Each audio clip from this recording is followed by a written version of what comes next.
Hey everyone, Kylie Rose here. Before we dive into tonight's episode, I want to do a quick little recap of what happened for episode 5 of The Last Arcanist. If you're tuning in after the premiere of this episode, feel free to go down to the description below, where you can click on the link which will bring you to the start of episode 6. Without further ado, let's go ahead and dive into our summary of what happened in The Last Arcanist in episode 5. So where we last left our group, they started their morning in the Maruk Outpost, where they made final preparations for the journey across the Maruk Peaks. During this time, Cassian did speak with Róisín about strange markings, specifically the mark of Ocularis, which Cassian bore as well. From there, the group gathered outside in the main courtyard at the Maruk Outpost, where discussions and details were described before Elanor led the group through the mountain pass. The trail was steep and winding, but Elanor, of course, skillfully navigated the switchbacks, reading the terrain and choosing what seemed to be the safest route. But the Kael'mor Pass held its own secrets.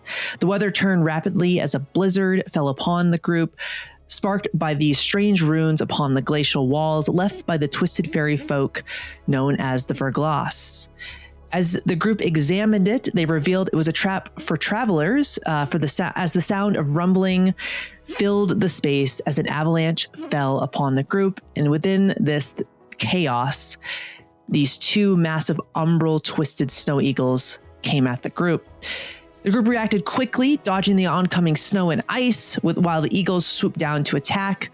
One attempted to seize Elanor, but Hugo intercepted with their staff, deflecting the talons. The other dove at Thessalus, who countered with a strike of the blade, wounding the beast. The battle raged amid the blizzard and avalanche, Doc hurling their cane sword with deadly accuracy, felling one eagle, but the impact triggered another wave of falling snow and debris. In the chaos, Elanor tackled Tegwin to safety, the rest of the group scrambling away, and were able to find places to hold purchase. But amongst all of that, one group member was not so lucky, as the avalanche swept Thessalus away after he threw Elanor to safety. Thessalus swallowed by the ice and rock, taking heavy damage as he disappeared from the group's sight. In desperation, after the avalanche had settled, the group searched for Thessalus and was able to dig him out, in the moment revealing his face as his helmet had fallen off. From there, the group took a long rest, Hugo patching up their wounds, their visage different in this moment, only Elanor seeing it, but keeping it a secret for Hugo. With a long rest behind the group, the final push through the Kael'mor Pass was complete as they reached the Loch of Baladon, where the mouth of the cave stretched up like a maw of a beast in the central island located just across the loch here, with stones leading to it. And here is where the mystic tablet resided that could aid in the fight against Ocularis. And that is where we're going to pick up episode 6 tonight, with the arrival at the Loch of Baladon. Thanks for watching again, and buckle up because this episode is going to be a wild one. Have fun and enjoy The Last Arcanist episode 6 by Herald, Ocularis.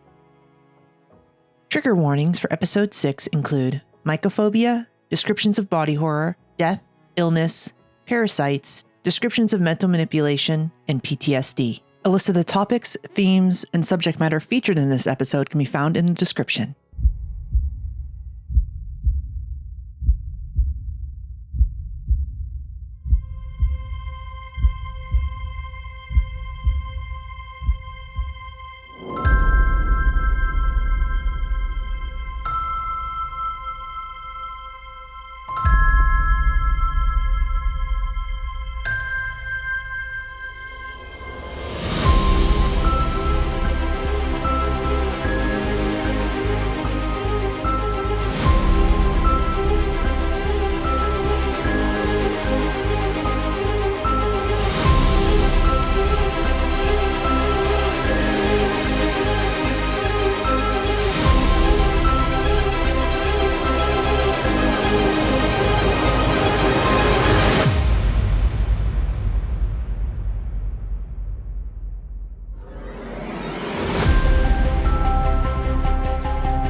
We return to The Last Arcanist.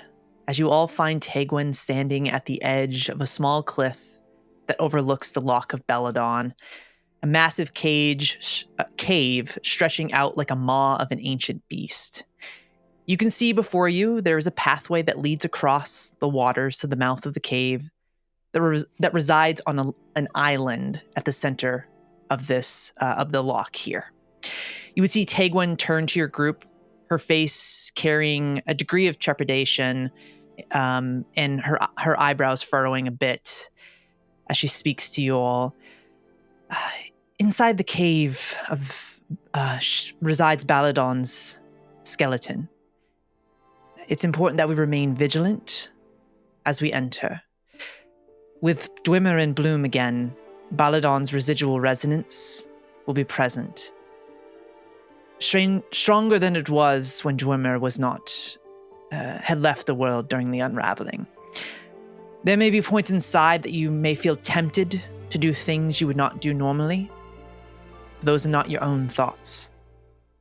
It is Baladon trying to push into your minds and influence you. As she says this, you see she pulls out a rope from her satchel. Cassian walks over and they start to fashion a rope to descend down. It's about a 50-foot drop to these large stones that stretch across the loch to the mouth of the cave. She looks at you all. She says, I hid the stone tablets in the rib cage of Baladon. That's where we will go to retrieve it and get out. Any questions? Seems straightforward enough. All right. And she would grab the rope, descend down. Oh no, a descent. Whatever am I to do? I will fly down. You fly down. Amazing. So as you start to head down, one by one, Róisín gliding down with his wings, you make your way across the stones.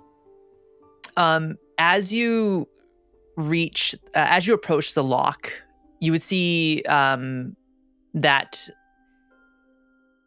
the water itself is quite dark, devoid of color due to the kind of perpetual twilight that sits still in the sky. On occasion, you would see ripples in the distance, some small, some large, out within the loch, suggesting that there may be creatures that still reside within this place. The question is, do they retain their old form or have they been twisted since the unraveling? Reaching the island, you would notice at the entrance, there appears to be fresh footprints, dozens of them.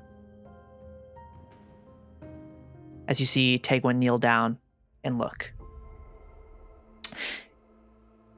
What you would see, just from general glance, there looks like there are two lines of footprints that are almost marching in unison, and then there is a central one, the footprints larger, definitely a deeper and deeper indentation in the ground. But behind the two lines of footprints, you would see what looks like something was being dragged into the caves. Almost, you would see like two kind of fine lines, almost like a sled. It almost looks like a sled or something of sorts. That would kind of be the best way to describe it on both sides. As you reach the cave of the mouth of the cave. Could I potentially use one of my domain effects, gifted tracker, I know I'm not technically tracking these people, but one of the things that I can with this is that I can spend any number of hope and ask you, the GM, that many questions from the following list. What direction did they go in? How long ago did they pass through? What were they doing in this location? And how many of them were here? Ooh. Yes. That's amazing. So I'm going to spend 2 hope. Okay. And I'm going to ask you the following questions. Okay. I'm not going to spend 3 because I technically only get 5 hope now because it's something you and I talked about. How long ago did they pass through and how many exactly were there? Okay.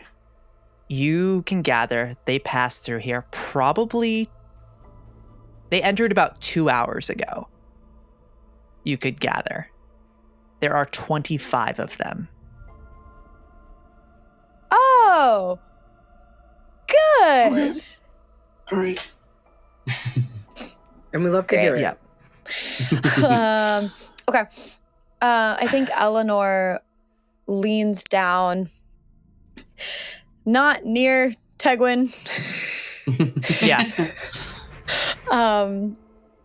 Almost. She's kind of doing it a little bit out of spite because she doesn't think Tegwin will be able to give true answers or even would willingly give true answers.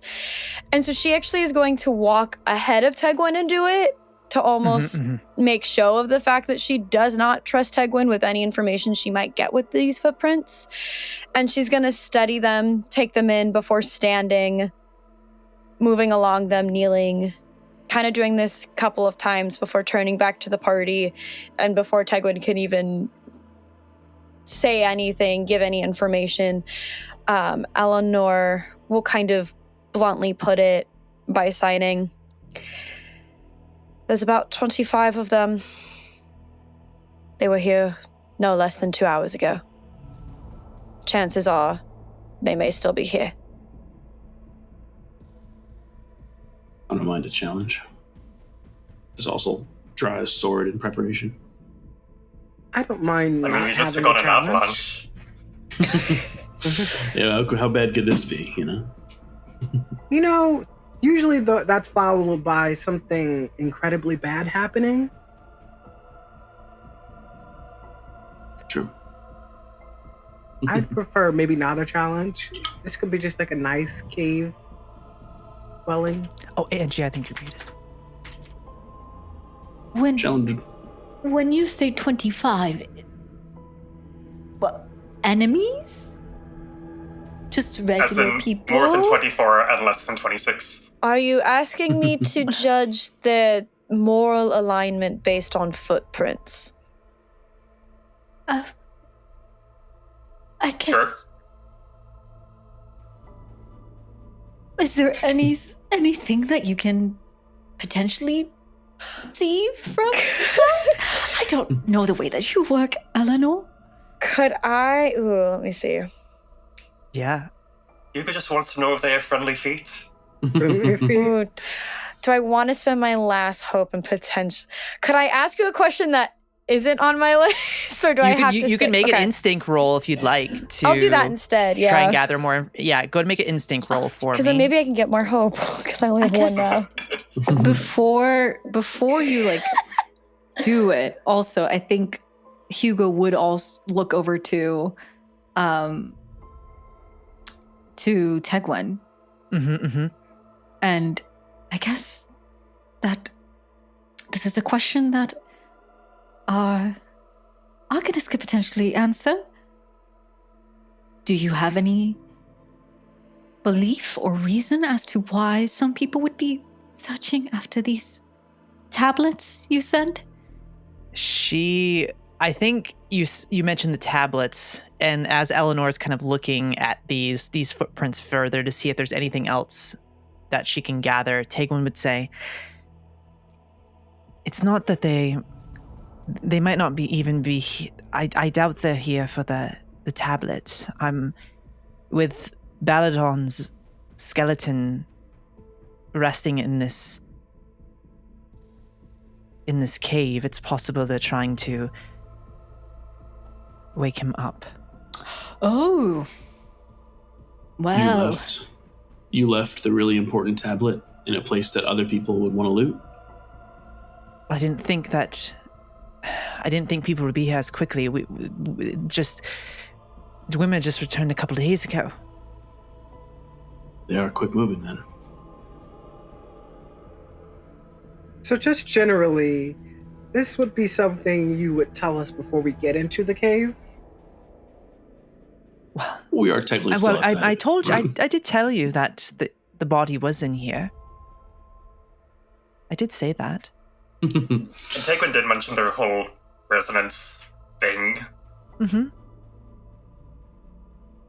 What are the purpose of the tablets, if I may ask? Yes, we need all of them in order to... each of them has specific constellations on them, tied to the different domains that all of us have various connections with. Those constellations, there's a device, an astrolabe that the Arcanist created. And if we line it up properly to find those specific constellations that are found on the tablets, it should open a pathway for us to reach the faraway, which will help aid us in our fight against the Twilight and Ocularis.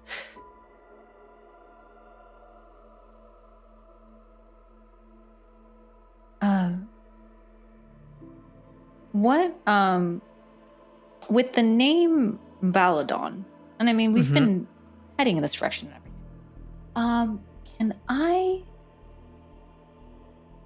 Can I try and use my well-read ability? It's a lore-born ability. This is that I have advantage on rolls that involve the history, culture, or politics of a prominent person or place. However, it says that I have an advantage. I would argue that Hugo wouldn't have advantage because of the fact that they don't really have their memories back. Yeah, so if I could just do like a straight roll and see if something sparks. Yeah, I would say like a knowledge roll would be fine to do, I think. And then as Hugo kind of thinks on that, Elanor, what did you get for your instinct roll? I was kind of hoping you would forget about that. I didn't forget. I Fear got a doesn't 5. forget. A 5 with fear? Maybe. Okay.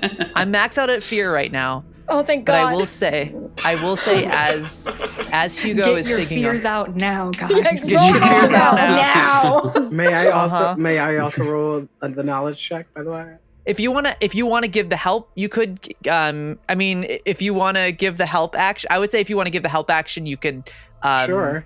I would let you in this moment. I will let you. Typically I would require a hope, but I will let you do it without a hope in this moment. I will give that. I'm also fine expending hope as well. Oh, you're okay. Perfect. Yeah, if you want to spend the hope to help, you absolutely can. So Hugo will get an additional D6 to roll to add to this. So I'll do a D6. Yeah. A 6 on top of what I have. Ooh. So it was on the D12s. It was a 14 with hope, and then it's a 6. So it's a 20. Nice. Yes. Oh my God. So you're kind of trying to think on who. I know, right? It's just all these memories start to flow into your mind. And the name Baladon, the Sundering Tyrant, is the name that comes to your mind. But Baladon is one of 7 titans. But what you know about Baladon is nobles in the realms of Atalantia would often make pacts with Baladon, as it would help increase their ability to gain influence and rally their base. Baladon was the first of the 7 titans to rise and the last to fall. But history suggests that when Baladon fell, he was the schism that created, he created the schism between the material plane, Lacuna, which is the limbo, in the twilight, in the twilight realm, which weakened it and allowed for the unraveling to start happening. It was a part of it. That was kind of, the Titans were the key and he was the final piece that caused the schism. It's said that Baladon's influence never truly diminished either. There was always whispers of even after the Titans fell centuries ago, that Baladon's influence still, people would make pacts with him to gain power. But I would say you can ask me some additional questions too with a 20. That was just a general kind of overview of Baladon and what Hugo would know. Regarding his place of slumber. So this is where he fell then. This is where, and who was it that felled him? So it was the a combination of the Arcanist and some warriors that came together to defeat Baladon. Okay. And with there being people who are here. Okay. Hugo, as they were watching Elanor do her work and search around for clues, and as Tegwin was speaking, I think there's that moment where they just stare into space, and it's hard to really notice because, of course, their face is just this painted, almost painted-like expression that moves ever so slightly with some of their reactions. So there's just a blank expression as Baladon wasn't a god, but it was nearly as close to one as it could get. He was one of 7 titans and revered by some. If there's people here to wake him, that could potentially bring about a new calamity.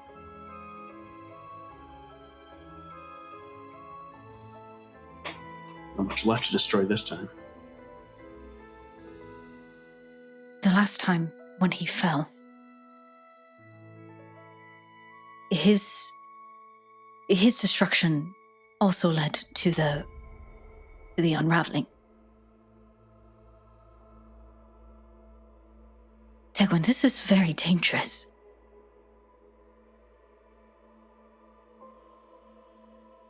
I know. You all can turn around now if you'd like. I have to go in. And what? Go back to our graves? We don't really come from anywhere anymore. This is all we have. We're also 50 feet down a cave already. Yeah. A good point. Yeah, I don't know about you, but I hate climbing up. Climbing down's great, but when you climb up, it's like... Down's easy. Down's easy. It's always easy. You'd also need to Before they factor in get you. the whole traveling back to the outpost. Yeah, through the snow. Yeah, in the mountains. Yeah. It seems that time after time, we are crossing thresholds of what is being expected of us. And we will continue to come across this. For one reason or another, we are the ones that you were able to wake up. And now, this could... people here, you're saying that they could potentially be wanting to wake one of the 7 titans. Were you aware of this?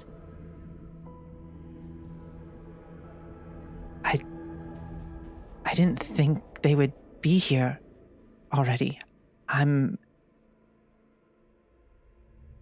She's being serious. No, I know. Yeah, she's being serious. Yeah. Eleanor's laughing at the already.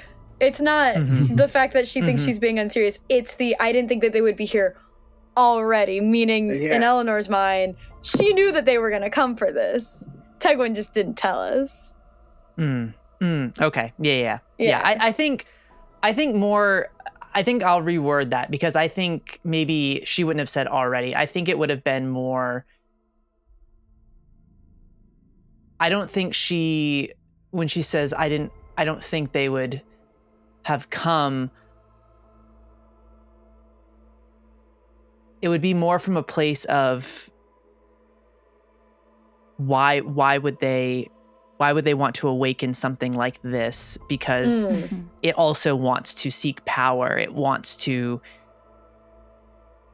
want to control. Why it would go against Ocularis? Why would they want to awaken a Titan? Is it to go against? Yeah. Can I tell based on the footsteps if they're like still breathing normal people or if they're agents of Ocularis? Yeah. So you would notice that the footprints seem steady. They don't seem like they're dragging or anything like that. They seem steady, well, almost like in a marching state, very rhythmic. Okay. You do notice though that there is one, because there's the two lines of people and then kind of the things, whatever they were dragging in. And then you see there is one at the center, and you would notice that those footprints are different than everyone else's. They don't look humanoid. They look like a clank footstep. Okay. They would have, and that's maybe why they kind of push a little bit further to the ground, but you would see almost like these like pronged feet where that individual was walking. Kind of pronged feet and then like a long, sharp, like talon in the back as well. Okay. Can I have Hugo say something out loud that could potentially help Elanor with checking again? Aside in regards to like the footsteps. I know we're like focusing way too much on the footsteps, but you're all good. It's our door. Yeah. Friendly. Hugo looks over to the trail and just says, "Does this look like a marching order?" Does it look like a marching order to me? Like essentially, like are the steps even? Is it erratic in a way that it's just people in two different lines walking in? Or is it sort of steady in a way that it could potentially be soldiers on a mission? Like essentially stuff like that could potentially give us a little bit more insight on like what we could, like how heavy also like the into the soil it could be to see how heavy maybe their equipment is. Stuff like that. So I think Hugo is like, is this be like a retainer? I also want to add to that too. Could I potentially check to see not what, because I don't think I could tell what, but like how heavy or even alive, if the thing that they were dragging was alive? Yeah. I'll say with just kind of your skills as a ranger and a tracker, I won't make you roll again. I think I'll give you would more know fear that you can't use. Yeah, I mean, something's gonna happen. Something will happen with the fear that you did roll. I'll because there still will be something that's gonna happen from that. But as you look there, it absolutely looks like a regiment. Like they're it seems like soldiers of sort. What kind of soldiers? Unclear, but it is definitely like people that are trained, that are here for a purpose. The things that they're dragging behind, I don't think you would see like any signs of like it being alive or anything like that. It seems, I would say like from the indentation, it's some type of material. You would see like flecks of I will say as you kind of look around, you would see flecks of what almost looks like shiny, kind of like green rock on the ground. Oh. It's military. These individuals are militaristic, so we would potentially get into a brawl if we ran into them. However, I believe they're mining. Something indicates they either have been mining or are looking to mine based on she's gonna point to the green flecks in the dirt. Is there anything Maybe on they're this? Oh, sorry. looking to harvest something from the Titan? If his remains are having some kind of effect on the cave here, someone might want to use that. Is there a way that you could turn a Titan's body into a Tenebris, or turn a Titan's body into a weapon against the Tenebris? Well, couldn't you also use his bones to recreate the hallucinogenic that is his voice? I don't know enough about magic, but if his essence is still seeping in his bones and it's making people go insane, and you're all military. I wish we had Cordy. Me too! Speaking of... As you kind of mentioned Cordy for a second, I will say though, you do notice that kind of within the cave, because when you descended down, you had to walk across the pathway to even get to the cave. So you actually descended a cliff 50 feet and then walked across these stones to get to the mouth of the cave, where you see these flecks of green stone. You do see inside the cave, you see glowing green kind of bouncing off the walls, like something has been lit within the cave, deeper in the cave here. But looking at that stone, if somebody wants to do like a knowledge check or and kind of figure out what this might be, you can do that. That's totally up to you. If Doc wants to jump in on it, or Hugo, yeah. No, let Doc. Yeah. All right. Go ahead and make a knowledge roll for me. Okay, so that is with fear, but I rolled really well. It's 11 plus 7, which is 18 with fear. 18 with fear. Okay. All right. Okay. Sorry, I just had to write a couple things down. What do you mean you had to write a couple things down? Delete it all right now. The good news is that the rocks are explosive. The bad news is that the rocks are explosive. The good news is there's no more plague. The bad news is there's no more There's no more London. Whatever it is, yeah. You look at the rocks, the flecks of this green, the residue left, and you would, as you look at it, there's some memory that flashes into your brain, and like, but as you like, would you touch it in this moment? Would you like pick it up and look at it? I wrote with fear. Okay. I'll touch it. So as you touch it, and it kind of gets on your hands, you would feel this almost like your arms going numb for a second, but then your hand would start to illuminate a bit, almost has like this bioluminescent look to it, before it just it kind of you start to see like wisps of smoke coming off your hand from this. But in that moment, you would know this is a type of arcane crystal that is often used in rituals, in summoning rituals in this moment. So that was weird. First, I felt something, which doesn't happen. So that's crazy. Touched it. My hand feels numb. I am a robot, so that shouldn't happen. So generally, don't touch that. I don't know what that'll do to flesh and bone. That smoking, it's some sort of arcane crystal. Well, that's amazing news. Mm-hmm. I mean, not the whole, crystal, whatever, but I mean, if you can feel numb, maybe you can feel other things. Sure. What is the sensation of feeling nothing to feeling numb? I mean, it definitely... It makes you realize that numb isn't a nothing. It is a something. Tingles. Like when you fall asleep, your arm falls asleep or your leg falls asleep. Like that's, I would say, what you feel. Almost, I feel like your hand would feel heavier too in that moment as well. But with that information, you see the, I will say, as you kind of feel that, you will take a stress from that as well. Okay. as it hits you with that fear rolled. The green kind of lights that are flickering off the wall, illuminating the cave within, start to grow brighter. And there is this oppressive feeling that you all would get hit with, and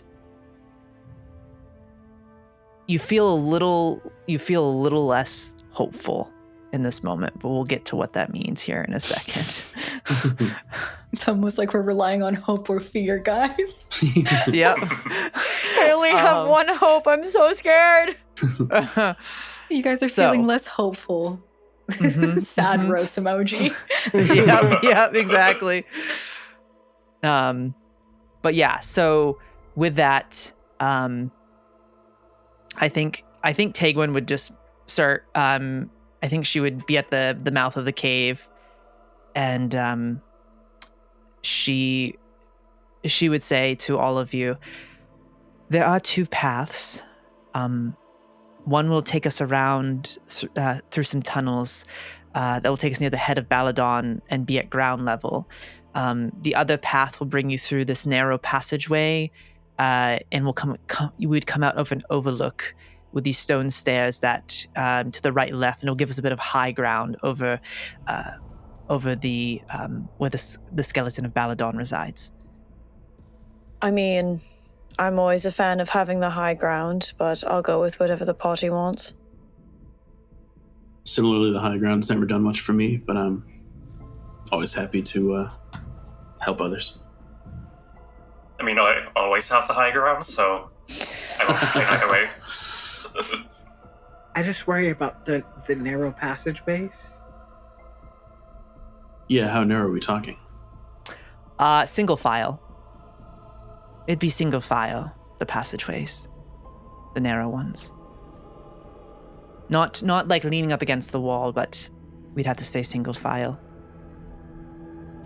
Oh, so no one can hold hands with me. I need both my hands for my bow. Sorry. So what are we thinking? Cassian would say, "Do we want to split the party, or do we want to stick together?"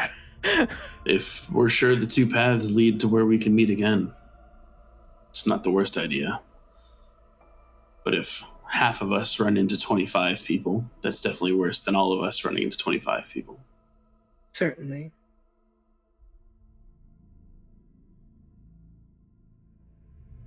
I mean, one Thessalus is like 20 people, so That's what I'm saying.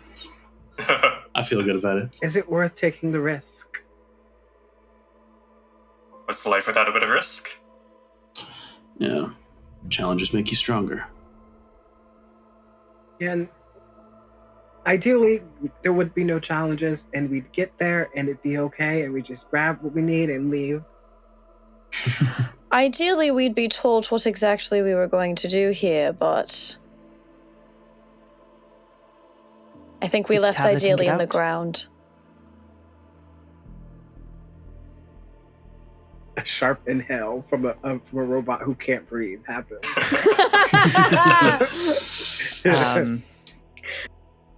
All right. So, what would you like to do?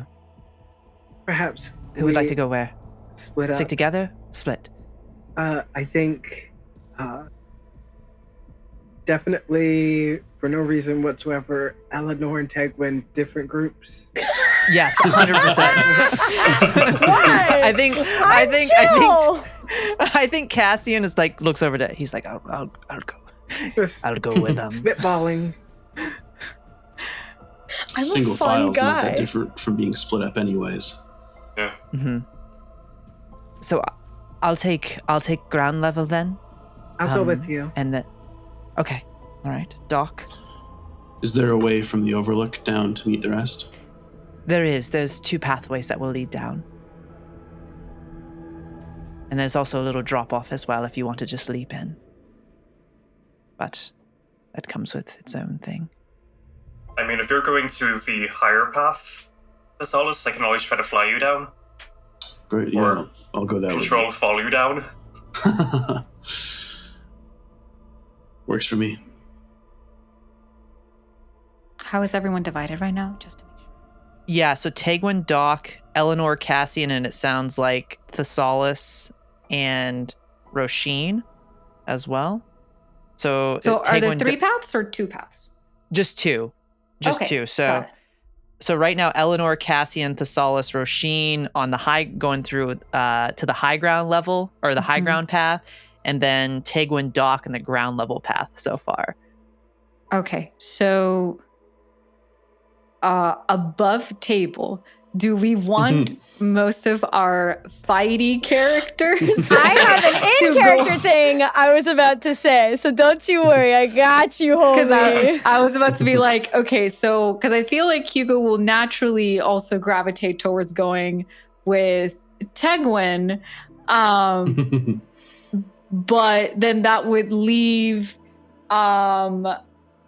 Hugo, who has healing abilities, and Doc, who has healing abilities, with Tegwin, and then everyone who cannot heal themselves. To be fair, I could do a wee bit of healing if I felt like it. I mean, like I Feel like it. If you feel like it. If we're being nice. If I'm feeling generous. I like feel I like people are said, being nice to me. I was gonna have like an in character, like I was gonna have Elanor say something in character that would potentially affect this. I can be the support. Because, you know, Eleanor's a cool, fun, relaxed person who likes people hanging out with her. I agree. And we can all tell. Yes. I think Hugo is looking at the disparity of ability more so. I think they turn to Tegwin and Doc and then turn to the other group and just say, do you think it's wise that all of our heavy hitters are heading in one direction and you are leaving a literal Scarecrow and Doc and Tegwin by themselves? What, do you not think Tegwin's capable? No. It's kind of rude to say aloud. Technically, No, I said it with my hands. I'm sure Tegwin is very capable, absolutely. But at the same time, if we are fighting close combat with people with swords and shields and armor, I think it's safe to assume that there's going to be a disparity. Well, if we're lucky, we won't encounter anything until we're back together anyways. Absolutely. Also, I find it, Róisín, very rude to assume that I'm being rude. Well, I feel as though that's rude. Why? I'm quite concerned about this entire thing. If I hadn't remembered this whole thing about Baladon, we wouldn't even be considering the precautions that we have to take. You know, they all right. Thessalus, you should go with the other group. I guess I could. Okay. How long will we all be separated?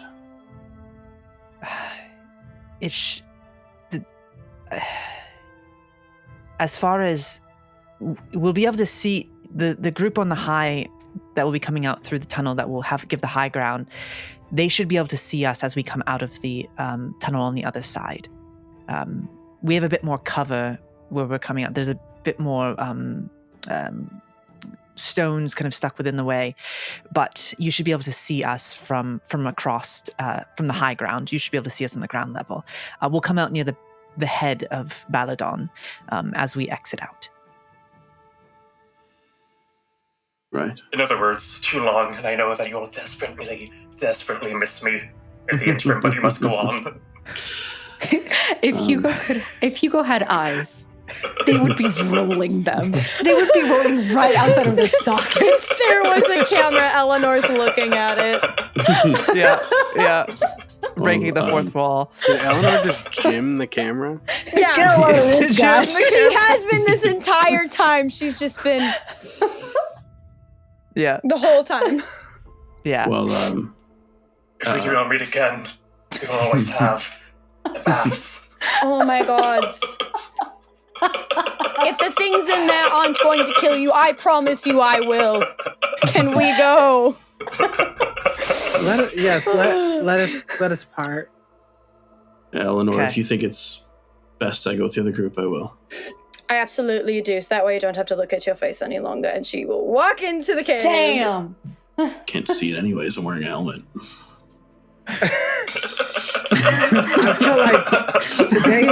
I feel like we've decided to get tension real here. spicy today, and I don't understand what's happening. I worry that us being all a little conflicted today will, it should be fine. So the verbiage of telepathy, it's spend a hope to open a line of mental communication with one target that I can see. I would still have my line of communication open with Elanor.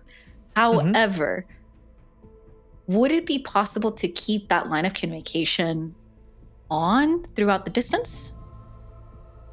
Yeah, I'd allow that. I would allow that. Okay. If you initially make that telepathic link, you saw the person in that Yes. moment, because it's pretty vague on the wording. So I would say if you spend the hope, then you're good. I'm going to spend the hope.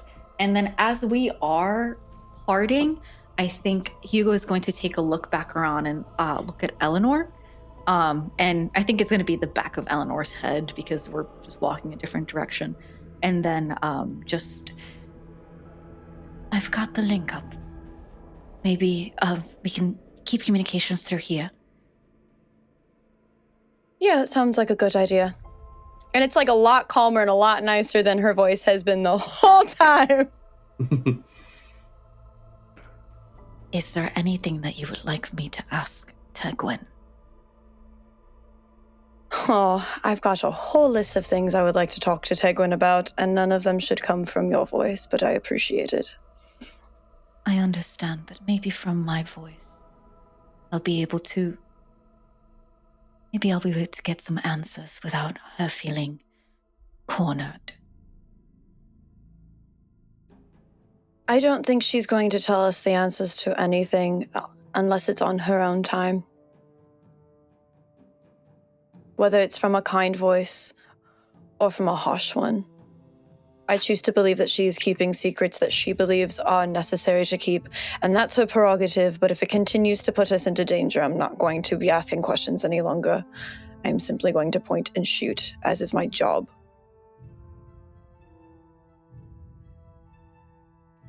Understood. And there's a moment where, as they continue walking, that Hugo thinks about Eleanor's conviction in that moment and the secrets that they themselves are keeping, and how, without really understanding what it is that is going on with Hugo believes that they are potentially touched or dangerous themselves because they don't have an answer to what is going on with him and why they're like this. So they just kind of sit with that conviction and just wilt the tiniest bit, because if Elanor feels strongly about Tegwin, there's just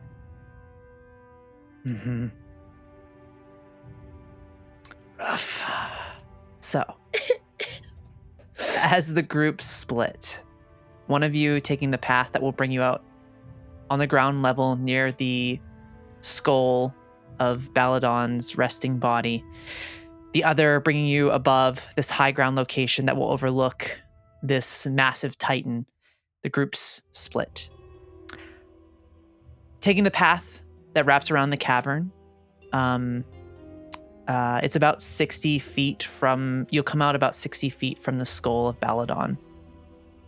Those of you that are climbing to the area, the high ground, you would reach the end of this kind of narrow tunnel and stand upon a ledge. You would see there are stone stairs that descend down on each side, and then there's a little bit of a drop off. It's about a 15-foot drop off, nothing crazy.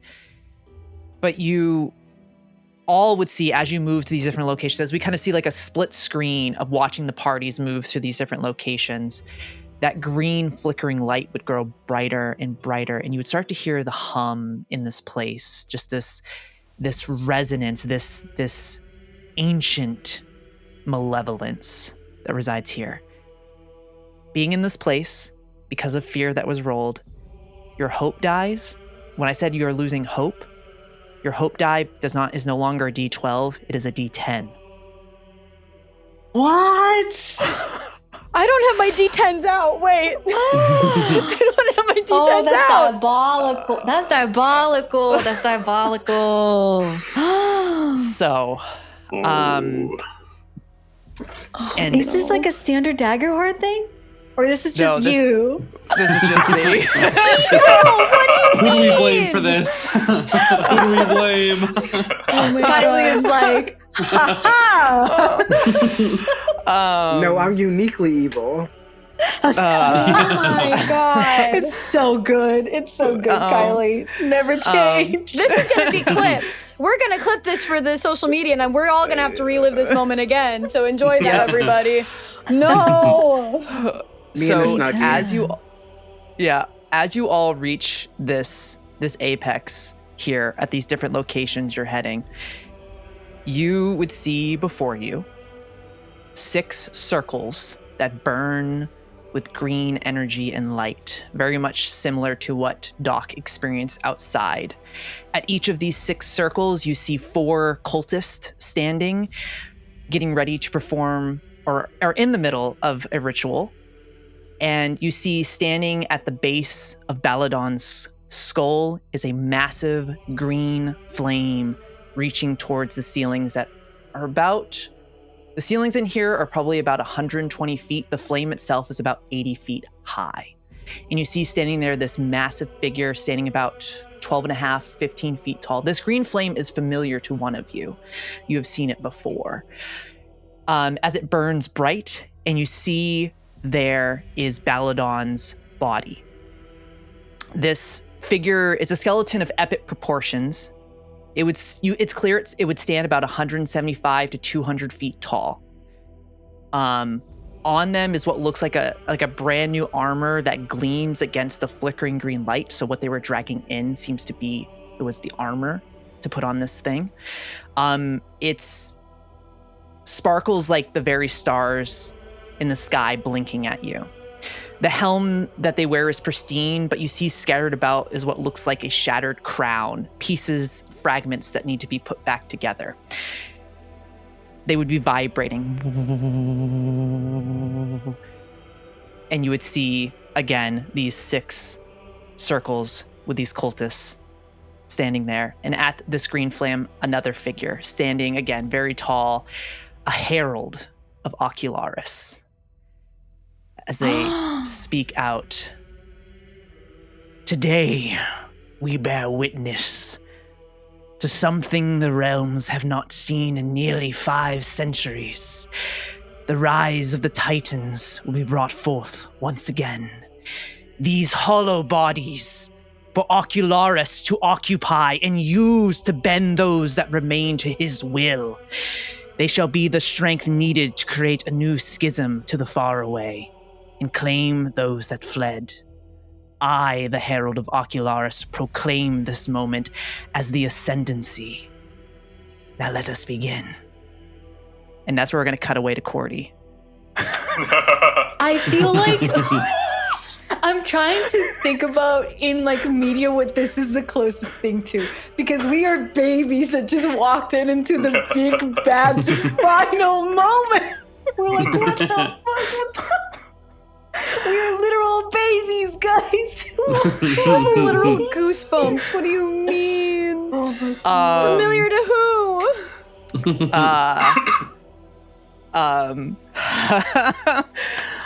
We'll get to that in a second.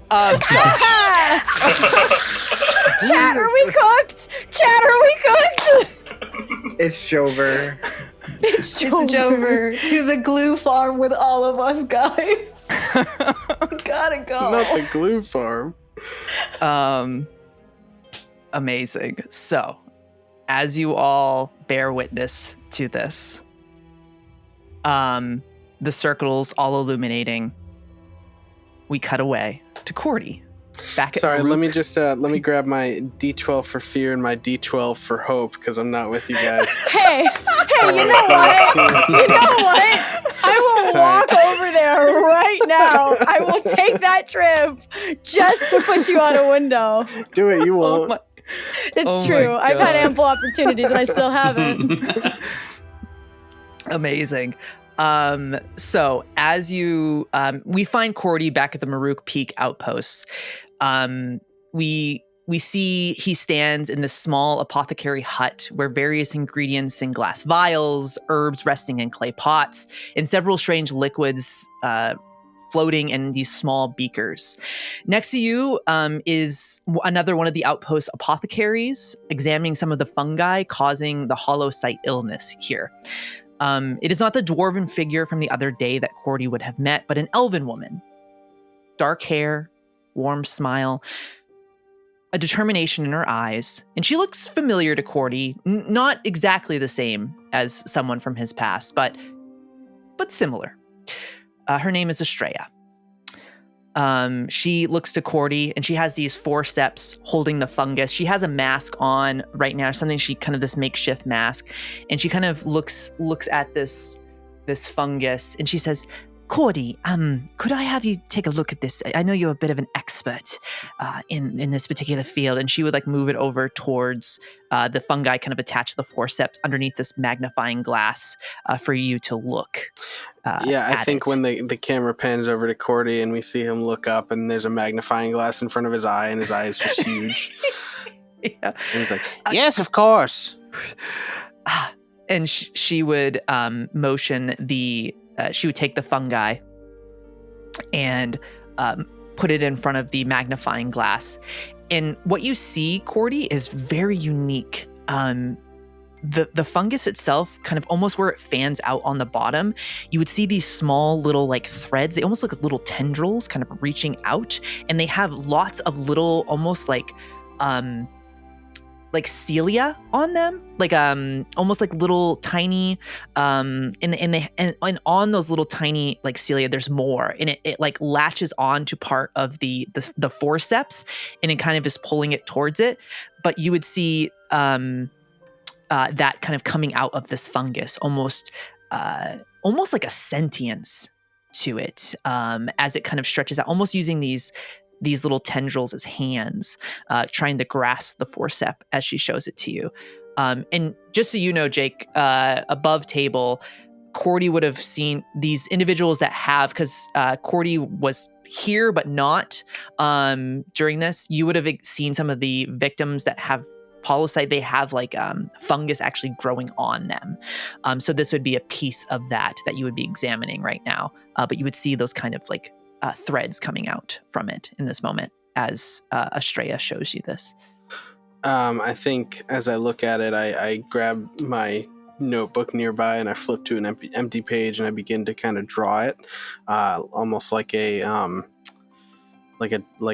diagram of it. And then I just write a little question mark next to it because I don't think Cordy has ever seen this room either. Mm-hmm. Concerning, we may need to quarantine this area. Of course. Cordy, I wanted to show you something else too that was... There was something else that we discovered, and she would pull out this flower that you would know they had found growing kind of near this riverway called Hermaculeum. And it's been known to cause blindness and things like that, but it also has this fungus growing on it. And she would show it to you as well, and you would see as she brings it to you, and she takes the forceps and peels apart these petals of this flower. You would notice within those these kind of pale, hair thin threads curling through the hollowed stem, like it is taking life and converting it into the fungus. It's basically using other life sources, which is something a fungus can do, kind of decay things and take it. But this stuff is not dead. It is taking living, flora and twisting it in a way, and kind of embedding itself into it, transforming it, which is similar to what's happening to the people here. Now, just so I'm clear, the people who are afflicted with this disease, I'm assuming they've gone blind because it's called the hollow blindness, right? Yeah, What are the other thing? I know that they have mushrooms growing on them. They're losing their sight. Is there anything else that's happening? Are they acting erratic or anything like that? Yeah, they would be having. There's various stages to it. There's the first kind of stage is like almost like an incubation stage. It comes on very quickly, kind of a bluish eye tinge. They start to see like muted colors. They start to have mild headaches. And then from there, colors start to misalign. So like blue is red, green is purple. Colors start to change within them. They start to have mild vertigo. Then they would start the next stage. They would start to have hallucinations, delayed recognition, and then it continues to progress. Severe hallucination. They started having fragmented memories, forgetting things, and then kind of towards the ending, their pupils become reflective crystals, and blindness starts to come upon them. And then the final kind of before it's called mind hollowing, hallucinations kind of start to merge with reality, and they start to get very paranoid and disconnection to what is real, what is not. And then finally, the last stage, and they've seen some of this, and you would have, over these couple of days, you would have seen someone kind of towards the latter part, their body shuts down and the fungal threads like pierce into the brainstem. And they usually will dispose of the bodies before they find out what happens next. Well, it looks as though this is a bit of a parasitic need to host. Reminds me a bit of cordyceps, something similar. This being very different, though. I know you've mentioned before not really knowing what happened at the end. Perhaps the next one to get to that state, we may need to observe. All right. Well, we won't have to wait too long. Uh-oh.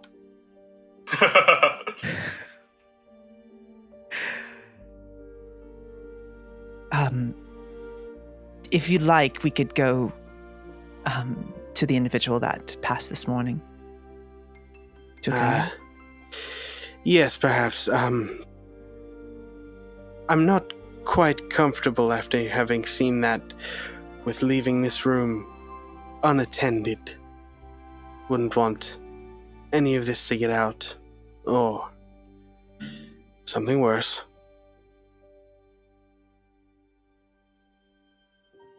Understandable. Should we... What do you suggest, then? Is there anyone else at the settlement that deals with the sick? There are a few, yes. Well, bring the one you trust the most, I guess. All right. And I think, yeah, she would leave. I think you would see she like goes into a separate room and kind of she would close the curtain and she would change her clothing just to make sure there was no kind of spores. She would there's like a almost the equivalent of like an incinerator. It's not quite that, but there's some type of magical arcane runes and things. Now that Dwemer is back, she kind of activates that and she tosses the mask, kind of burns through that. And then she steps away, leaving you there by yourself. Is there anything Cordy wants to look into further while he has this moment alone with the fungi and here? I think Cordy just he's still got those forceps in his hand. I think he just watches this little sample for a little bit, intrigued. He hasn't seen one like this before. You see these little pale threads almost are infinite in their length. They just continue to stretch out and stretch out towards Cordy. I think he kind of moves the forceps back. Oh, don't get ahead of yourself now. And they just keep stretching towards you. Are they like physical, or is it like something I'm seeing? No, it is. They are like physical little, like, it's the equivalent. You know, like when like a vine of a plant, they start to stretch out. Yeah. Towards you, and just trying to attach itself to you. Yeah, I think. See, here's the thing. Because part of me is tempted Cordy? For Cordy to just like, okay, but then another part is like, can't let that happen to me. We'll test that later, and I think we just see him dunk the cordyceps into some kind of acid that's sitting there and just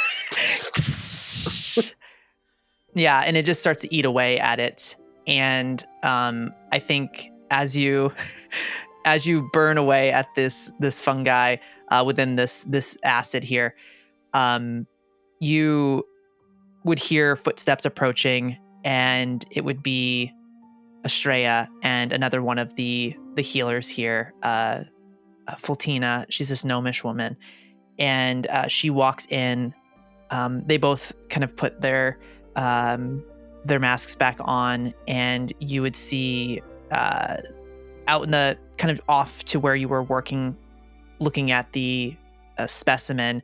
There's another offshoot room where you see there's a table where they bring in the individual that had passed.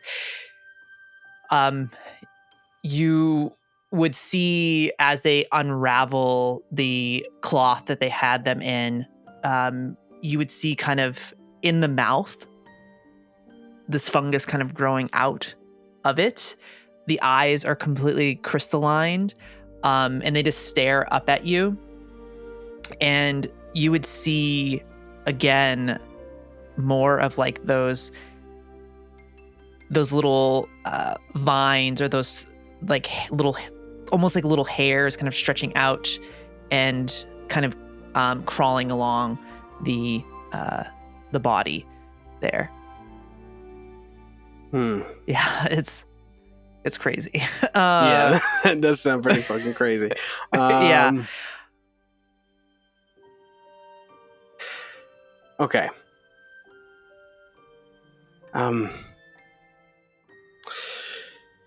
Do me a favor, you two.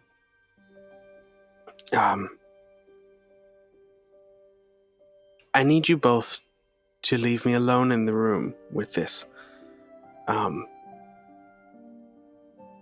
And I will come out once I have finished my observation. Are you sure? Are you sure, sure, Cordy? Sorry, there we go. All right. Okay. And little Fultina go, all right, yeah. All right. Are you okay? Just listen, yell if you need us. What we have going on here is absolutely horrifying. Don't let any of that get out. We won't. And they both would walk out, leaving you there in that moment. Okay, I think Cordy kind of walks around the room, and as he does, the camera kind of follows him, and we see the little tendrils like reach toward him and just like kind of follow as he circles the body. And I think he man, this is gonna suck if it's the wrong choice. I'm just saying that. I think he will go ahead and like kind of get to behind where the head is. And he will kind of place his hand on the forehead of this person, and I want to use my Death Connection ability. While touching a corpse that died recently, I can mark a stress to extract one memory from the corpse related to a specific emotion or sensation of your choice. Now, since I am tapped into the fungal network too, is it possible to use that not quite to see like exactly a memory, but to get a better analysis of what this fungus is, or to possibly speak with it or something of that nature? Yeah, I would say so. Yeah, I would say so. Then I will mark a stress. Okay. All right, so what would you hope to as you kind of reach out to this, explain to me again exactly what Cordy is hoping to gather in this moment, so that I make sure I have everything right in my head as I share this with you. He's looking to do like somewhat of a like deeper analysis on this, maybe. Okay. Just anything that it will show him. Basically, he's looking for maybe something about this fungus's origin.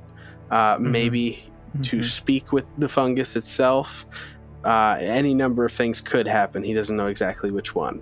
Okay. Perfect. Cordy, as you connect, you use this ability you have. As that connection is made, it's an odd sensation. You feel something within your skull, kind of just like something pushing against your brain. And as you feel that sensation, you have this vision of being in this liminal space. You see before you a figure.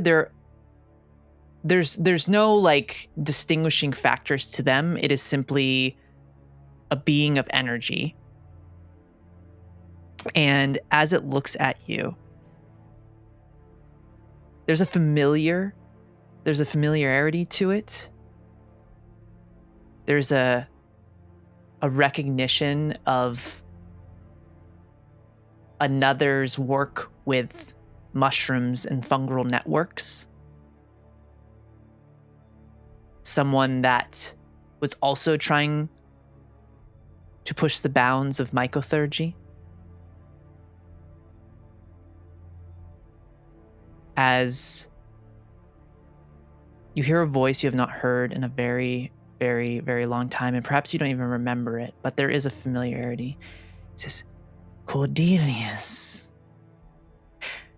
you're playing with things you should not be playing with.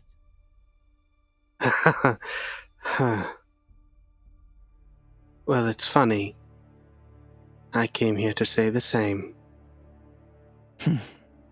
I thought you had died, but it's nice to know you're back. Surprise. Perhaps we can arrange a meeting sometime and we can see who is the true father,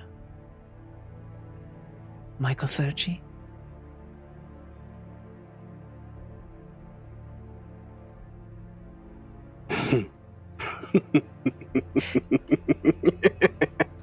You make a mockery of the web and call yourself a father.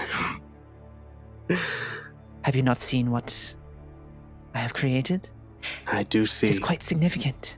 I do. The sanctity of decay. You have none of it. The web waits. The web does not pull before it is their time. That is where we disagree.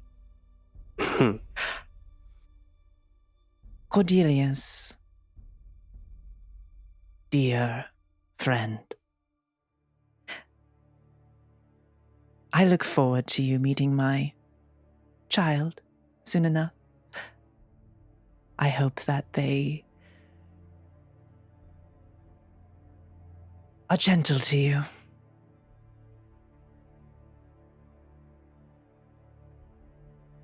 Is there any kind of check I can make to try? Because I feel like what you said, like the voice is familiar, the silhouette is familiar, but I think Cordy is reaching. I think he's trying to remember. Is there any way to try to maybe get a name? Knowledge check for me. Go to make a knowledge roll for me. Let's do it. With my, my D12 hope die. Let's try it. Okay. I rolled a 10 with hope. With hope. 10 with hope. That was the threshold I had for this moment. You know who this is. This is Varenthar, your nemesis. Someone that you were always competing with each other. You both had a similar interest in this particular field, and you were always a step ahead. Varenthar was very jealous of Cordelius, and he wanted nothing more than to see you fall. And you remember his smug voice. That is when you remember his name, Varenthar. Oh, Varenthar, when will you learn that your actions have consequences? Cordy. Oh, sorry, he says, Cordelius. I understand my actions have consequences, but the consequences are quite profound. And I hope that when we hopefully meet again someday, I can show you what I've become, what I have created. We would have been stronger together, Cordelius. You can twist the web all you like. You will just be tangled in it in the end. Well, we'll see what happens with that. But for now, I hope you enjoy my gift to you. Cordelius, can you make an instinct reaction roll for me right now? I absolutely can. The music I'm playing just started to play an ad super loud while you were talking to me, but now I can make a check. Okay, I'm sorry, what was it now? It was a... Could you make an instinct reaction roll for me? Hope or fear doesn't matter right now. Whoo, let's go. Okay, all right. That is a 21. 21. Cordy, as you... as Varenthar's voice dissipates in that moment, you hear...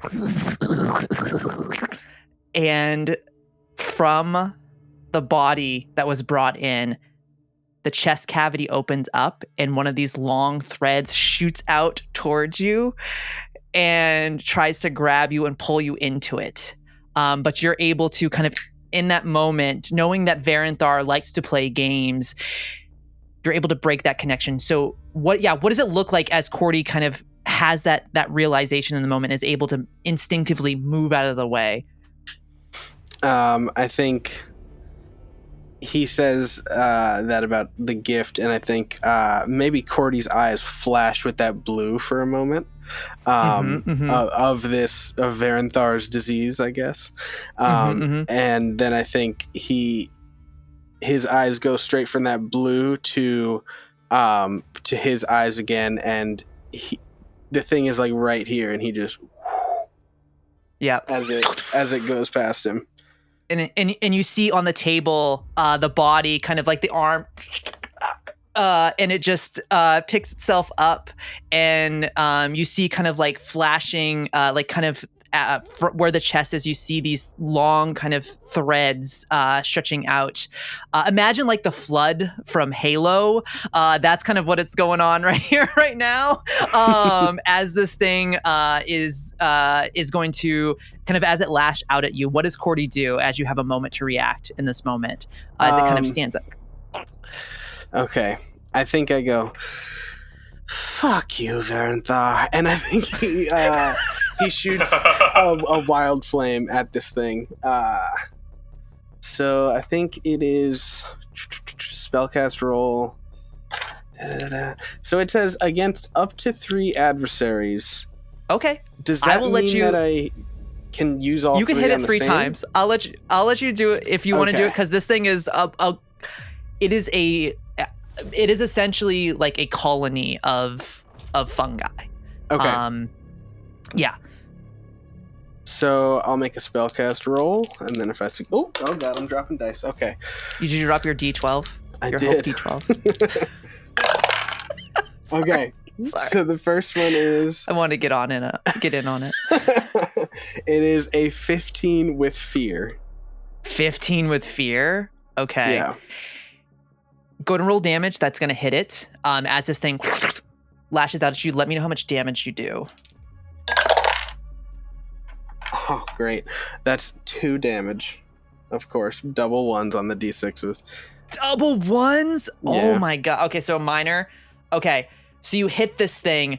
One of the tendrils that's kind of jumping out of its chest, it just gets blown off, and you see it kind of stick its hand, and as it places its hand on the table that it was on, you see like almost like if anybody's seen stop motion of mushrooms growing, you see it place its hand, and we kind of see like a close-up shot, and you see all this fungus start to grow as it places its hand, and it's going to then launch itself at you, and the jaw, kind of where the mushrooms are coming out, elongates, and it's going to try and grab onto your throat. Hell yeah, it is. Right now. That is going to be a 15 to hit. My evasion is a 12, so I believe that hits. Okay. That's 11 points of damage, Cordy. Hell yeah, it is. Hell yeah. All right. That is major damage. Not severe, but major. Okay, so two hit points. Okay. Yeah. Are you going to spend armor? Or are you going to keep, you going to hold on to it? You know what? I will spend 1 armor, so I'll mark it down. Okay, so 1 HP of damage. Okay. So it lashes out on you. It kind of onto your shoulder blade, and you just feel like the sinew and tendons just and it kind of falls out, and you would start to see where it bites. There would be tiny little those little hairs kind of fluttering out from where it bit. You're up. It doesn't have relentless or anything like that. So it's back to you, Cordy, as we're in this crazy moment here. Okay. I think I will use an... Let's see. You know what? Can I kind of... I'll push it off me, and can I kind of... Can I use an experience right now? Yep. If you get the hope, yeah. I will look around the room, and I will use my experience, helpful hallucinations, see if anything jumps out that will help me in this moment. As I do that, I'm also going to use adept, which means I can mark a stress to double my experience modifier. Ooh, Hell yeah. You see on the side that same acid, like a bottle of that acid that you use to dissolve the small. It's a sizable bottle. Probably like you would barely be able to wrap your hands around it. That you could essentially like smash into this thing, if you want to. Amazing. Okay, then I will go ahead and I'm going to use Magic Hand to to kind of grab it behind its back where it's not looking, and as it's coming at me, I will use the Magic Hand to smash it into the creature. Okay. Go ahead and make a spellcasting roll for me. A spellcasting attack roll. So the same thing as like your that you just used. So.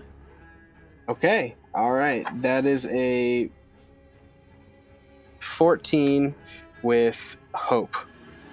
Okay. Rolled an 11 and a 1. That is gonna hit. Go ahead and roll. So this is because it's this acidic stuff. Go ahead and roll 5d6 for me. Whoa! All right. Yeah. Okay. We've got a 5, a 6, 11, a 1, 12, a 2, 13, and a 1. 14, 15 points of damage. That is severe threshold. What does it look like as you take this thing down? I think this thing is kind of coming, like crawling its way toward me, and I think the beaker thing just smashes into it, and all over it just begins to kind of like burn and bubble and decay away. Oh, Veranthar.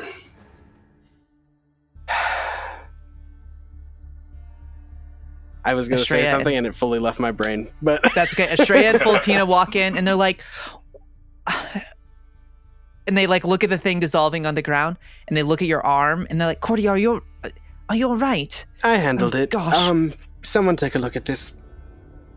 They would come over and start taking a look. And I'll say, as they come over to start taking a look at Cordy, we're going to leave Cordy for a moment.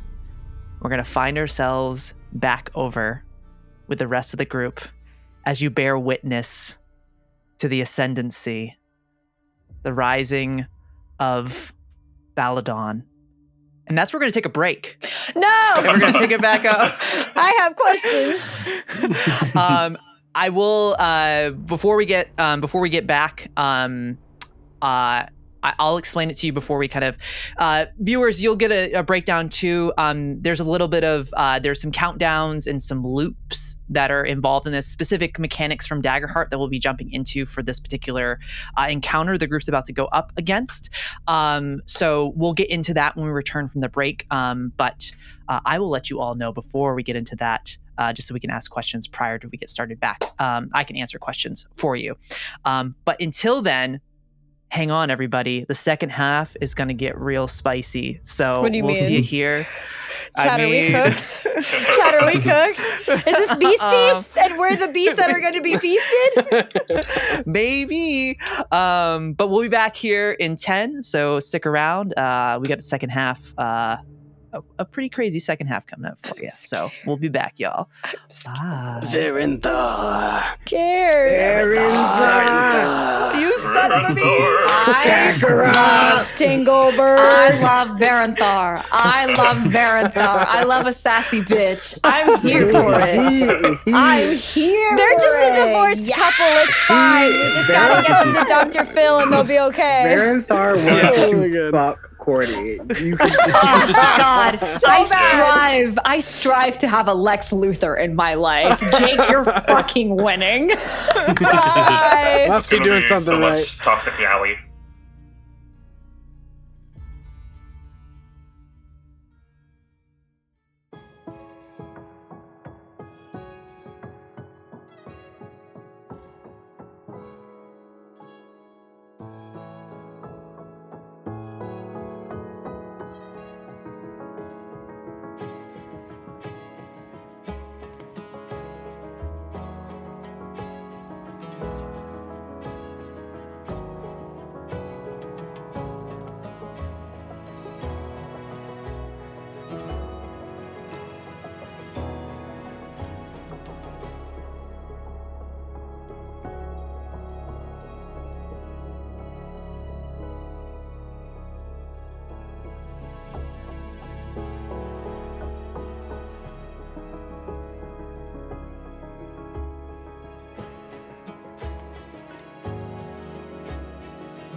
So we return to the last Arcanist as you all stand before this summoning, this ascendancy, as the Herald of Ocularis calls out to the other cultist members standing around these summoning circles that glow with green energy, infused by these strange arcane stones.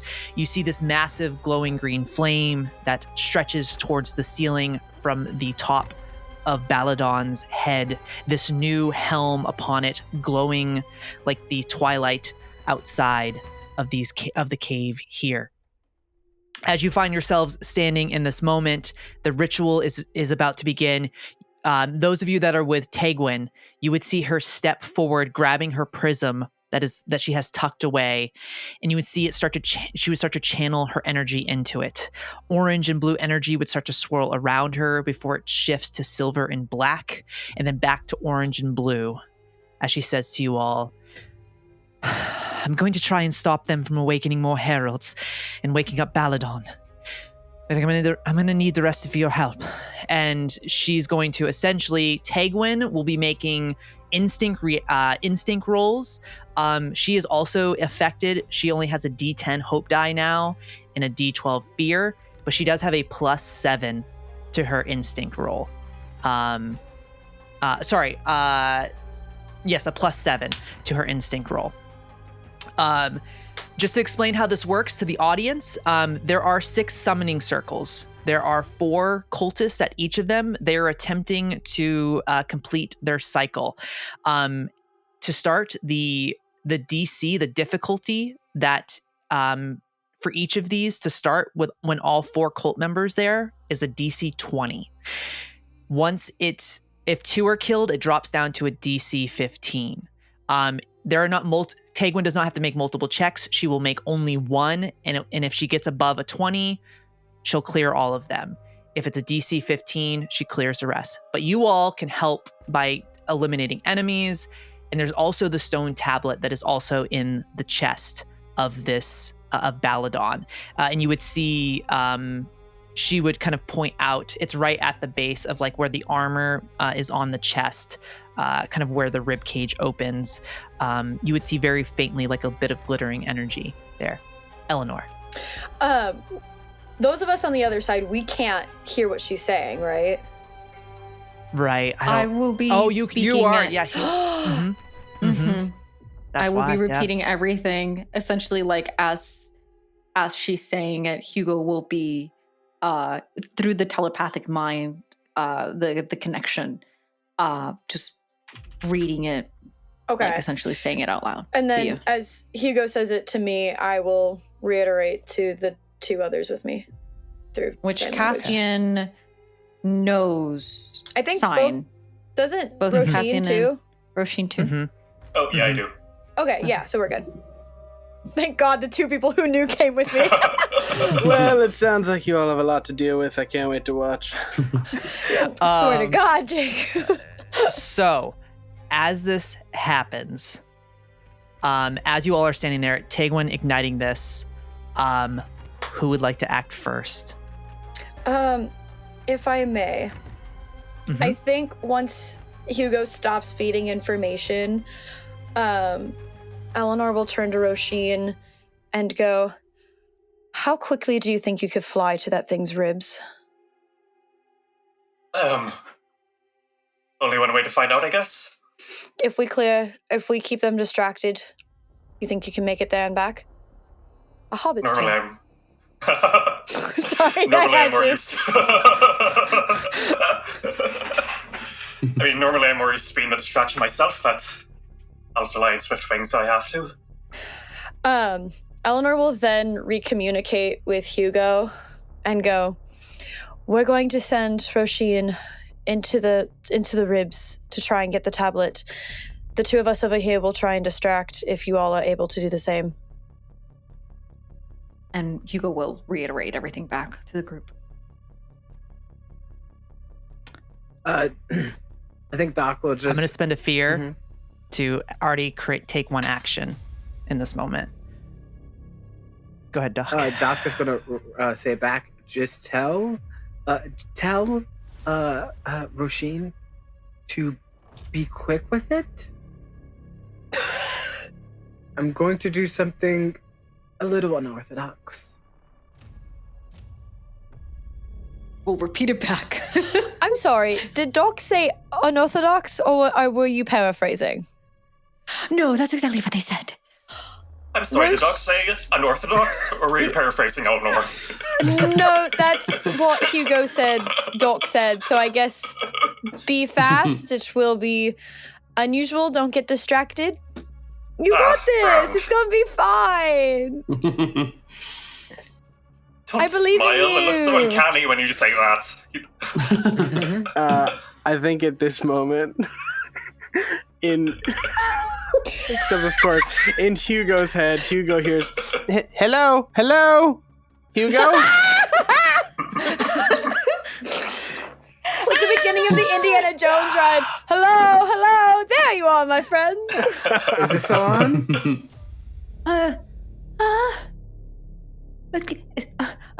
It's yeah. Cordy.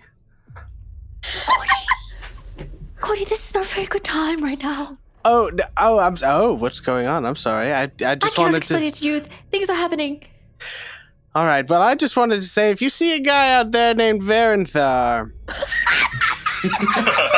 not a good guy. Not a good guy.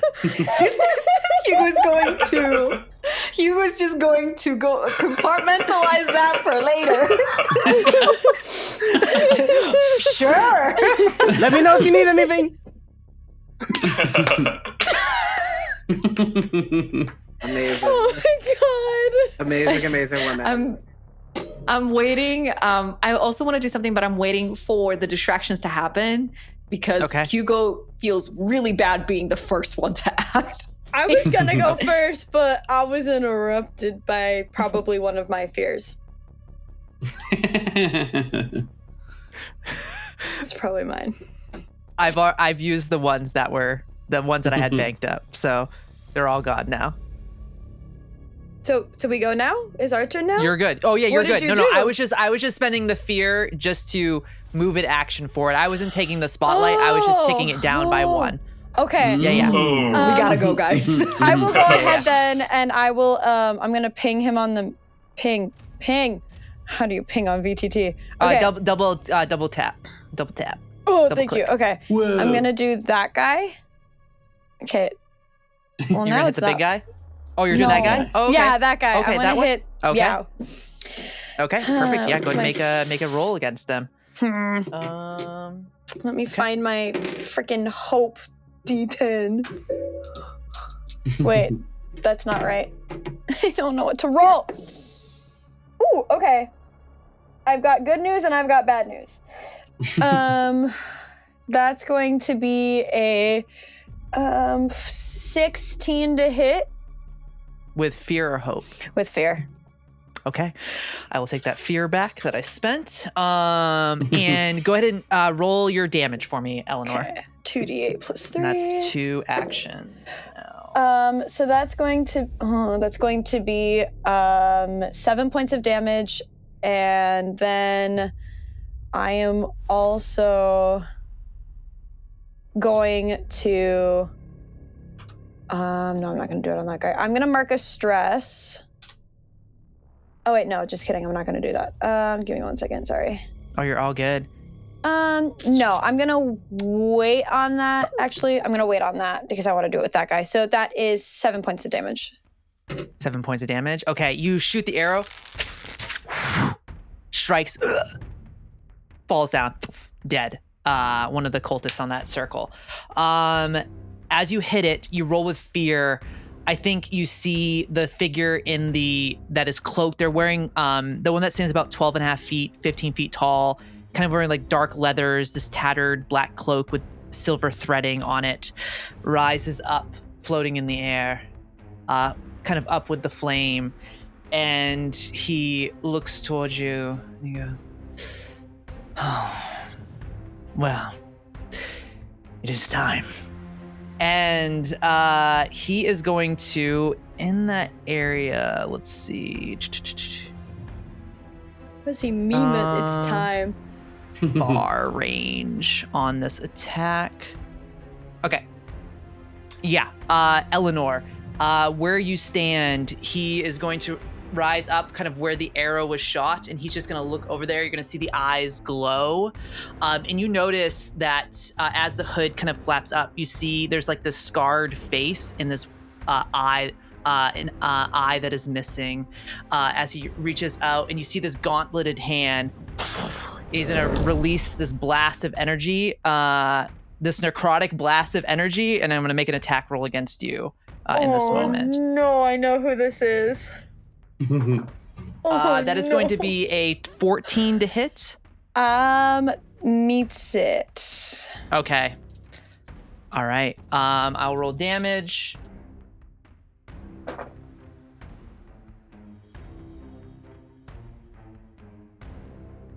$20 points of magical damage. As you see, it hits,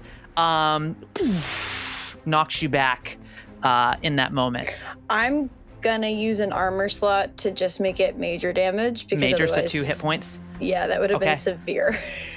Okay.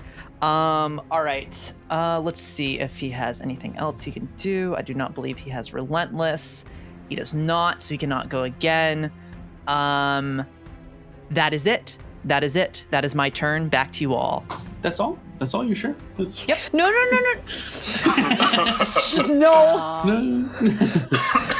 No. Thessalus is always happy to charge into battle if, unless anyone else Should would like I to go do my next. thing now, or should I? Oh, sure. What's your? Yeah, if you want to do it, yeah. Okay.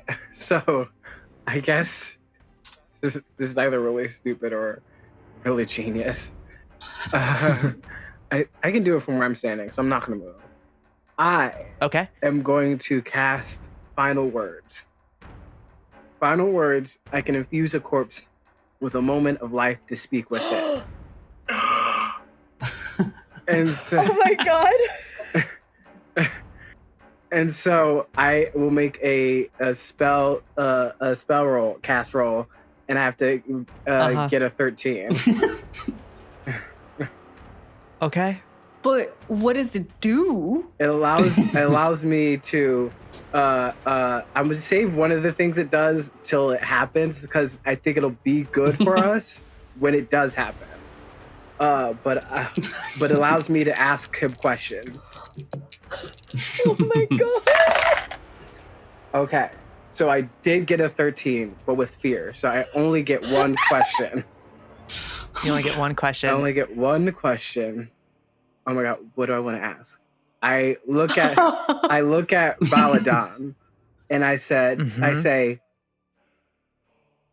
what caused your fall? Ooh. What caused the fall? Mhm. He would say, you would hear, the Arcanist. We already knew that. Well, it's fine, because he answers, and then he turns to dust. Oh my god.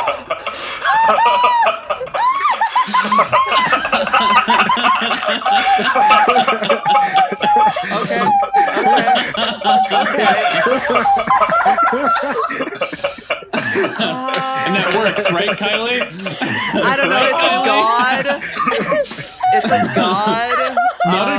Almost a god is what we were told. Almost a god. Okay. Sort of a god. It's just a titan, not a god. Merely a Okay. titan. Oh. Entire encounter. No, that's okay.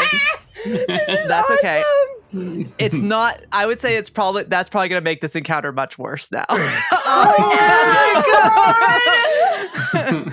Yeah. Okay. Great, I love this game. Okay. Oh my god. You see as the body turns to dust, but it is something that can reconstitute itself over time. So I will say in this moment it turns to dust. Mhm. That is the third action. You see all of it you includes that the are here enemy would bear actions? witness. What's that? That includes the enemy's actions, not It's not just ours? No, because I spent a fear to get one, and then you did an attack, and then Doc just did an action. So we're at 3 now. And so as you see this body turn to dust, the skeleton, the armor clings there on the ground. You see the Herald, the fists, the gauntleted fist is kind of crunch in its hand. And he looks to the cultists and he says, "Let us fix what has been done." And he is going to, we're going to make the roll, and and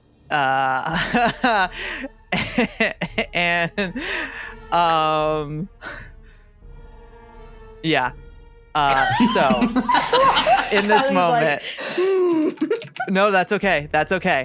So in this moment, Tegwin has to make this roll, or all of these summoning circles are going to use their energy to bring back Baladon. They're going to basically recreate the body in this moment. So that said, I'm going to roll. She has to get a 20 on her die. So she has a 1d10, and that was with fear. So we'll see if this works. Can anyone give her the help action at all? Man, you know what? It would have been a really good idea to rally everyone back when we were all together. Yeah, we can say you did that. I'm cool if you retcon that. Yeah, I'm cool if we retcon that. Okay. Nice. It's a D6, right? Like a D8. And I'm It's giving. a D6, yeah. D6. Okay, it doesn't. I'll wait till she rolls. 'Cause I have to wait till she rolls. But either way, I'll probably add some of my prayer dice to her. Real quick, Yeah. is what Tegwin doing now part of the thing that is happening because of the third action, or did that already happen and we're on to new actions? So this is her doing it in regards to, so the third action was taken. Now they're trying to do the summoning. So she is acting on that. Okay. So then we'll restart the loop again. Another Got it. 3. Got it. Okay. In that moment. That said, I would say in that moment, she has the rally die.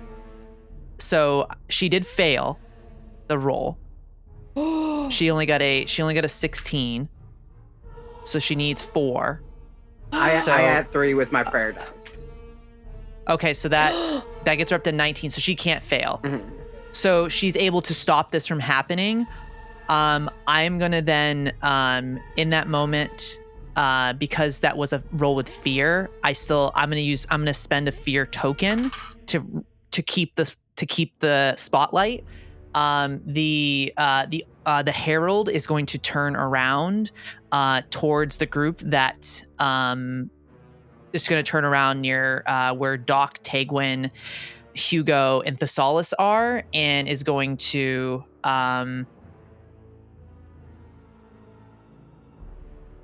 is going to use this thing called Beam of Decay, and it's going to flip its hood off. It's going to rip off the patch that's over its eye. You're going to see it glow green. I need Thessalus, Hugo, Doc. Yeah, Hugo, Thessalus, Doc, and Tegwin to all make strength reaction rolls for me. When we do strength reactions, we just roll our die. Fear and hope doesn't count. Yeah, fear. Fear, and you don't have to worry about fear or hope on reaction rolls. So is it 2d12s then? No, we'll probably still. There'll still be a D. D12. Now because Baladon is gone, you get your D12s back. Baladon's gone. Is not here. If I rolled really well on my D10, can I keep it? Okay. I got a 22. 22 on strength. Nice. It's okay. I rolled better. So I got 16 total strength. Yeah. Okay. I got surprisingly well because I have 0 strength. 12 plus 4 is 16. Okay, so so Thessalus and Hugo both fail. Doc, you got a 22. No. You got a 22. Yeah, I got a 12. You just passed. Just? 21 is this person's. That's why I've said this combat's gonna get a lot worse now. Guys, back it up to the glue factory, guys. Okay, Chat, so we're cooked. so you're gonna take half damage still, Doc. So let me roll damage. After this, it might be Cordy's story. I don't know. That is oh God, that's so much damage. That is going to so I gain fear from that as well. So I'll get my fear back from that hit. And then so Hugo and Thessalus, you take, I gotta roll for Tegwin as well. You both take, sorry, I'm just doing math, 33 points of magic damage. And you mark 2 stress, and you are now vulnerable. You are vulnerable now. So I think Hugo might be dead. No, he can't. No, is that so? Does he have armor? Nope. Okay. Tegwin is Did we gonna forget to heal you? You didn't so heal Mark when we two- rested. I did. Oh. Tegwin. I have no marks on my HP. However, my severe damage threshold is 4. Oh, It's because no 4? armor. Yeah, because Yeah. you have no Oh. armor. With no armor on your damage It's thresholds are like 2 low. and 3, or 3 and 4. Yeah, Teg- it's Teg- 2 and 4. Tegwin's gonna use her guardian ability, I am your shield, and she's gonna step in front and take it all. So she's gonna take all that damage on that. Oh my god. Yeah, so she takes 8. She goes down. She's gonna immediately have to make a death move. Because, actually, I have a couple thoughts. Because Tegwin is doing something similar, can I use my experience, better me than you, to share it? So we each take half of Hugo's? Yeah, you can do that. Okay. I'll spend the hope for that. That would give me an 18, but also, if I fail a roll that utilizes an experience, I can mark a stress to re-roll. So I'm going to see if I can succeed. If that's okay, I'm going to see if I can succeed on my own hit to just take this other one. So half of the damage So- they took was 15 or something like that of that kind? What is Well, happening? it would still be 33. It would be, yes. 16 or 17. 6. Yeah, you round up in Daggerheart, so it would be 7. It would be 17 points of damage. Okay, so I marked 3 HP. Oh, fuck. I got 20. I guess I could rally die and Please. that would... Okay, I'll do that because there's going to be a lot of damage otherwise. I'll spend my rally die. That gets me to 22 because I rolled a 2, so okay. Okay, that's good. That's just, yeah, that's good. That's good. So I'm now taking 1 full hit between the half and half. So Tegwin still goes down, even you taking. You take some of the hit. Hugo takes nothing. Doc, you only take half, so you would take 17 points of. But if you spend armor, you could reduce that there. If we succeed, do we still take the stress and vulnerability? If you were trying to put, so you would not take stress or the vulnerability. No. Okay, cool. And Hugo, you wouldn't take any of that stress either. You might take some stress from what you see. I'm stressed right now. But you see, so Doc, you would only take half. So you take 17 points of damage, and then if you want to use any armor slots, you can. But yeah, like you would see, kind of as you take some of that Thessalus, kind of as that beam of decay goes over, Tegwin like sees it about to hit Hugo, and I think you see she just leaps in front to use I am your shield. She gets hit by the beam and she immediately goes down. I'm gonna make her death move right now. She's gonna risk it all to see if she can pop back up. Yeah. So. Oh my god. My kind of move. The first dice is going to be her hope dice. I'm going to roll these. And the second dice will be her fear. I'm going to roll these in our Discord chat. So At least Baladon's not up right video, now. you're not seeing this. So first one is hope. The hope die needs to be higher than the fear. Okay. Okay. It's an 11, guys. The hope is an 11. No false security. And If then this here's is a the fear 12, dice this is gonna roll. be so crazy. Okay. A 6, guys. Okay. You see, Okay. Yeah. you see Taegwon jumps in front of this to make sure Hugo doesn't get hit. And Fuck. you see it like it hits it hits her. She falls into the ground in front of you, and you kind of see like the body steaming from this necrosis that's hit her. And you see the prism kind of laying on the ground that she wears, one of the Divinium prisms. You see it go like a heartbeat. It starts to fade out. And then and you see this blue and orange energy rupture out of it. She gets to mark, so she'll get all of her HP back, because how it works in Daggerheart is she gets to spend that hope. She gets to put 6 towards her HP, and any stress she has, she eliminates because of that. So she picks herself back up. She looks at you all, and she says to Hugo, "Tell them to get the stone tablet and let's go." Taegwon. It's all right. It's all right. And you see she just like kind of starts to pick herself up. Mm-hmm. It is back to you all. We're back to countdowns again, though. What y'all doing? Okay, I think it's time for me to go get the tablets. Yeah, Hugo is yelling out into the mind link. Get the tablet! Get the tablet! I'm working on it. Give me a second. I want to do one really, really, really quick thing is not going to take a lot of time whatsoever. I want to spend 2 hope to use Arcane Barrage, which is basically like magic missile, and to shoot it at the green stones, the nearest 2 green stones. Okay. To Hell try yeah. and disrupt whatever it is that they're doing. Amazing. Yeah, go ahead and let me know what kind of damage you do to those, because there are thresholds for that. So Yeah. So Hell yeah. I rolled a d6.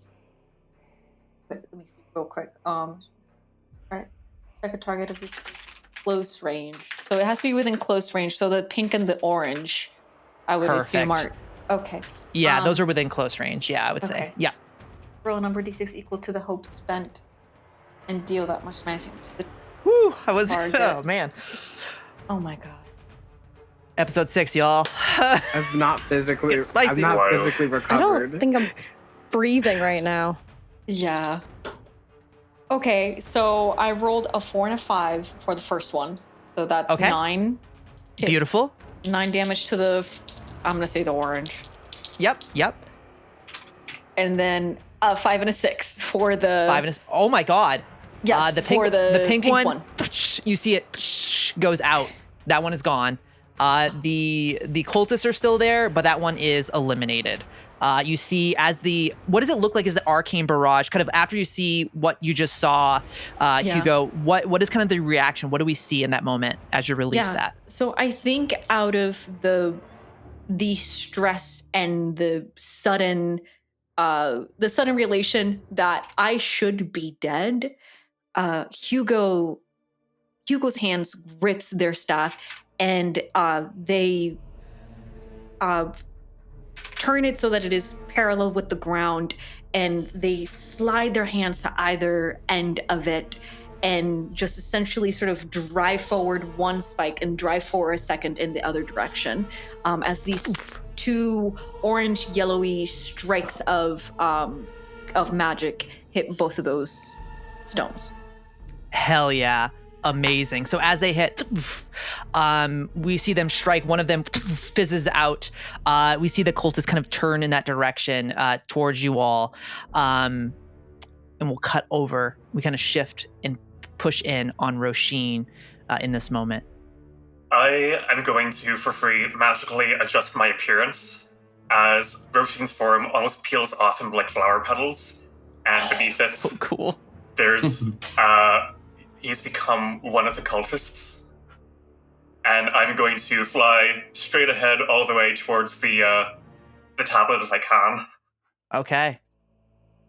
I will say because of the distance at which you have to fly, I need you to make an agility roll for me.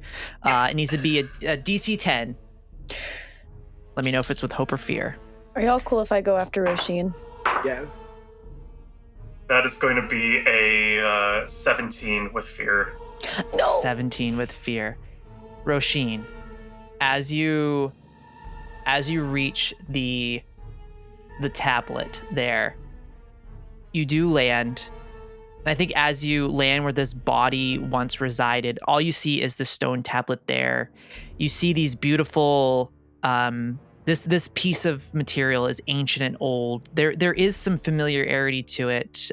You've heard about the different domain constellations, but as you hold that, as you reach it, even though the body has turned to dust, there still is this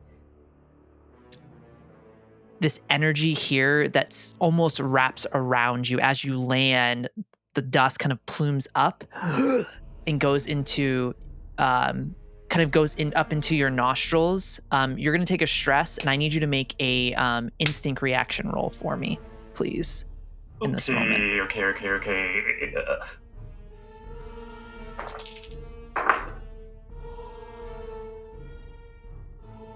It's going to be a 15.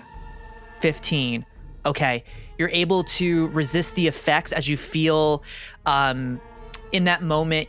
You would feel almost like your windway is kind of or it would feel more like your body is being weighted down, almost like gravity crushing you, but you're able to find something within yourself. I guess, how does Róisín kind of resist this weight that's sinking in on him in this moment?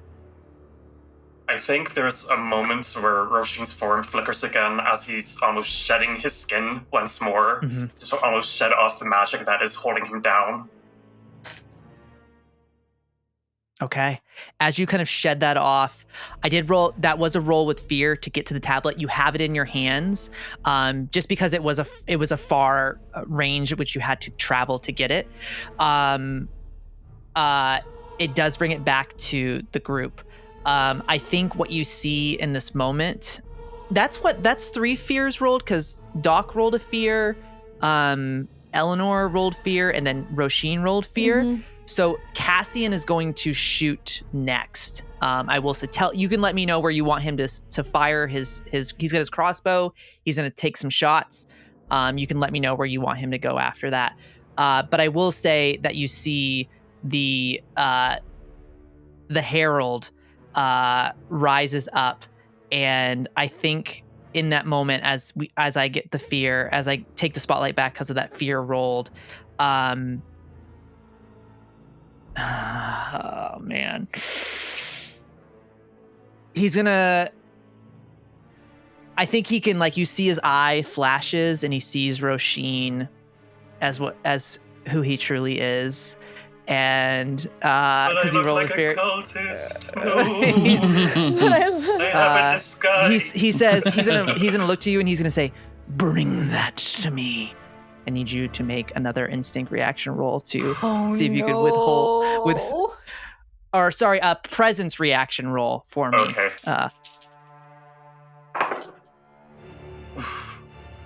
That is a. I'm re-rolling this. I'm spending 3 hope to re-roll this with Luck Thunder. Okay. Oh my god. And Cordy will get to do something too, as well. Oh, yeah, get the help. The next person. Much better. I'm adding the rally die. Could I also, it bounced off my fear die and landed on a 1, so this is not going well. Can I also give advantage somehow by, like, distracting him? I can add 2 to your roll with my other prayer dice. Cool. What would it get you to? And then I'll, because I think because of distance and everything right now, I'm giving at 12. Yeah. Oh, you're at a 12? Ooh. I got a 7 with fear. Yeah, I got a 7 and a 1, and I rolled a 1 on my rally die. Is this a reaction? This is a reaction roll, so it's not. It doesn't count as an action roll. Correct. Yeah, it's also that means fear and stuff don't matter as well, right? Because yeah, fear and stuff don't matter. Oh, yeah, no, fear I and don't know hope if this don't matter. would work. Oh, But something. but even with help, the help action, it wouldn't be enough to beat this. So, Róisín, you feel this as a cultist. You must obey the Herald. No. So I can resist everything except temptation. yeah. So how far are you away? Okay, you do not reach him. There's 15 feet between you and the Herald in this moment. Okay, that is my turn. It's back to y'all. Are you guys still cool if I go next? Yes, please. Because I realized who this was. Before you do, because I know Cordy's supposed to be getting a turn. Yep. Oh, And okay. Cassian Just to too. like We'll see get to do stuff. if Cordy can help as well. So who knows? Hey Hugo, how's it going over there? Oh my god! It's great, dude. So Cassian, seeing that Róisín is being compelled to fly towards the Herald, he's going to run up. If you all are okay with this, he's going to shoot at. He's going to use his. Do you want him to shoot at the cultist, or do you want him to shoot at the Herald? What would you like Cassian to do, just to kind of resolve that? He'll do 2d8 plus 6 damage on his roll. I would say that. Oh, because they're still We're- doing their things, though. Yeah, we're at 3 actions, right? No, we. Mm-hmm. Yeah. Or will the next one be the After third? this, I think we'll be at 3 It would be the actions. next one. Would be the third. Yeah. Okay. I think maybe a cultist is a better option. Okay. Is my vote. Okay. All right. He'll shoot one of the circles that hasn't been like, so the orange, one of the summoning circles that Hugo hit, that one is already a lower DC that Tegwin would have to beat. So Cassian's going to shoot at one of the closer ones and try and basically take out the cultist in this moment. So he's going to make his roll. He gets to roll a 2d8. He rolled really good. That is going to be 15. Kills every one of the cultists at the one here. Kills them all. Every one of them. You see we see Cassian. He pushes up his sleeve, and he has all of these tattoos on his arms. He draws his fingers across these tattoos. They illuminate, and you see he loads the crossbow bolt, and the energy goes into it. And he goes and he fires, and you see the bolt kind of fly around, and it goes through all of their heads, and they just fall to the ground. Mary Poppins, y'all. Yeah, there we go. Oh my god. Okay, Elanor, what you doing? And Cordy First, can I'm help gonna- in this moment. I'm going to spend my last hope, Okay. and I am going to I'm going to mark my last hope to do Ranger's Focus. To make an attack against a target on a success, I deal the normal damage and temporarily make the target my focus until the end of this. I know precisely what direction they are in at all times. When I deal damage to them, they must mark a stress. Okay. And I think after that circle is destroyed and the camera pans back to Elanor, there is this intense anger and fear in her eyes, welling up with tears as she realizes that this individual is once again going to take somebody else from her. And she stares daggers at him, unable to say anything, staring down the barrel of the person who took her voice from her. She is going to hop down to this ledge here and hide in the shadows. Okay. As the memories of how she once almost defeated this person come flooding back, and she remembers, I hid in the shadows. I made one person felt like 100. And she's going to go ahead and she's going to knock her arrow, and she's going to aim for his only good eye. Okay.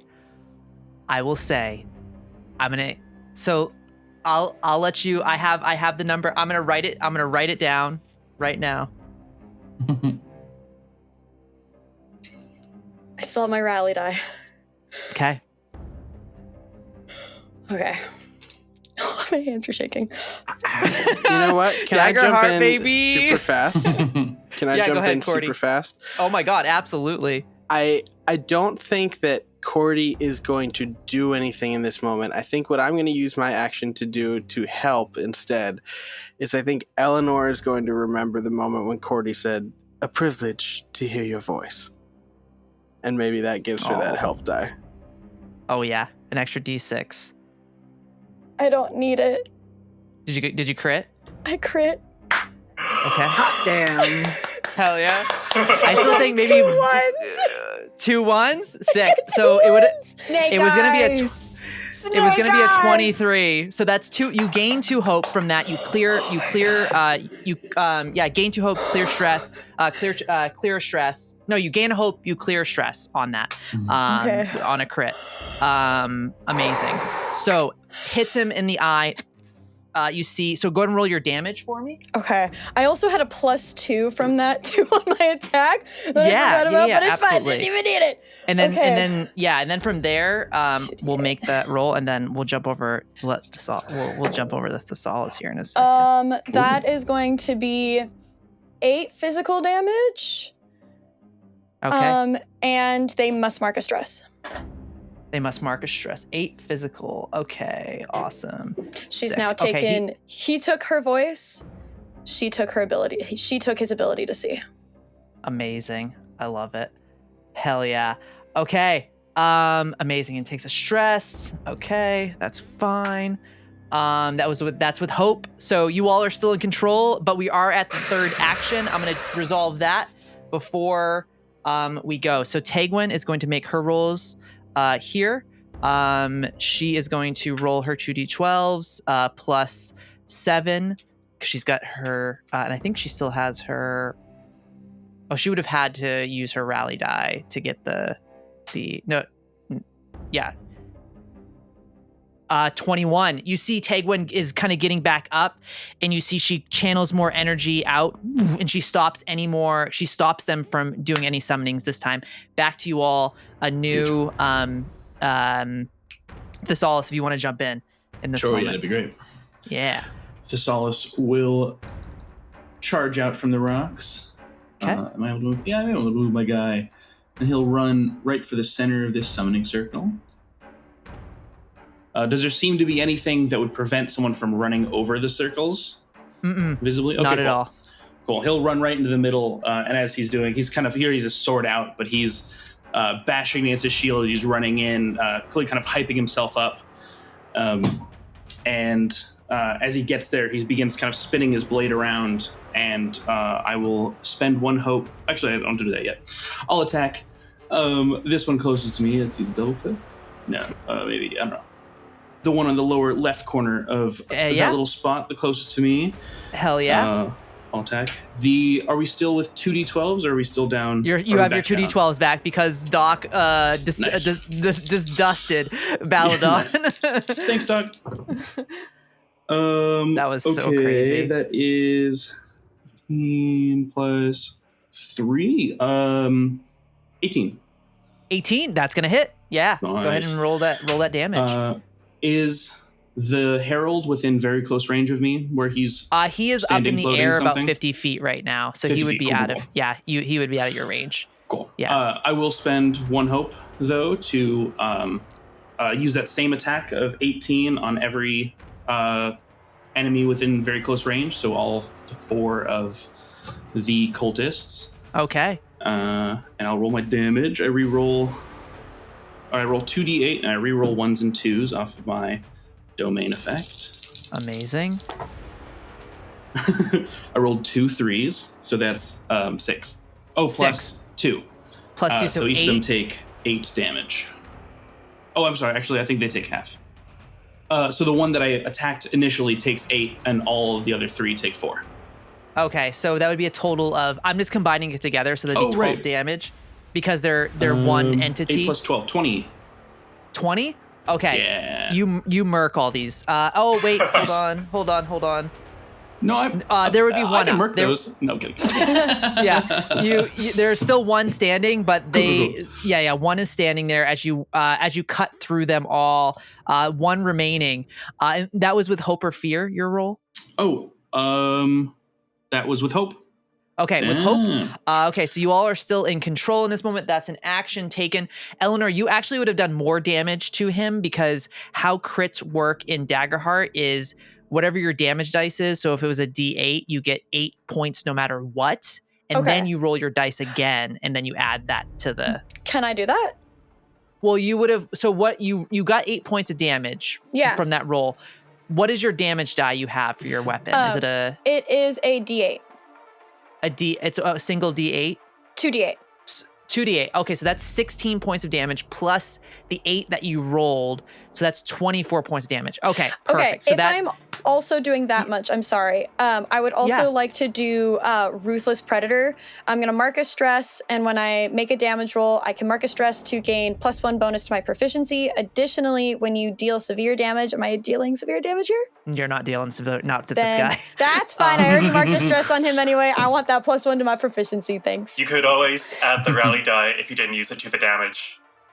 I can do that to damage? Yeah. You can if you want. I'll just tell you it still won't pass as severe. That's fine. Yeah. I still want to do Ruthless Predator to add my +1 bonus to my proficiency anyway. But yeah, I'm good there. Okay. Following up on that a little bit, as Thessalus kind of finishes carving his way through those 3, he's now pretty much covered in a shower of blood, or whatever these things bleed. Yeah, And, blood, definitely. I'll spend 3 hope, including the one that I just took, to activate No Mercy, to get +1 bonus to all my attack rolls to my next rest. Oh my god. Hell yeah. As he's like staring down this last one. Hell yeah. Ready to charge. So that was with hope. You all are still in control. Who wants to get in next? Who wants to jump in? Does Doc I can go next. want to go?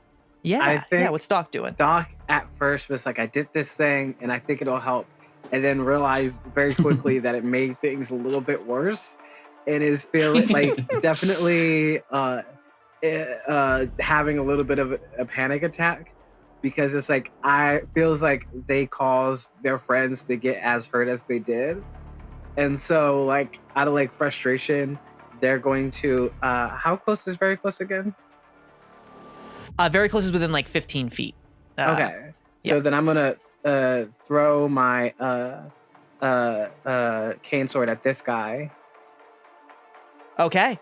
Oh hell yeah. And then I'm going to use my Orderborn dedication, which is taking a life in order to save more as a necessary evil, to make my hope die a D20 instead of a D12.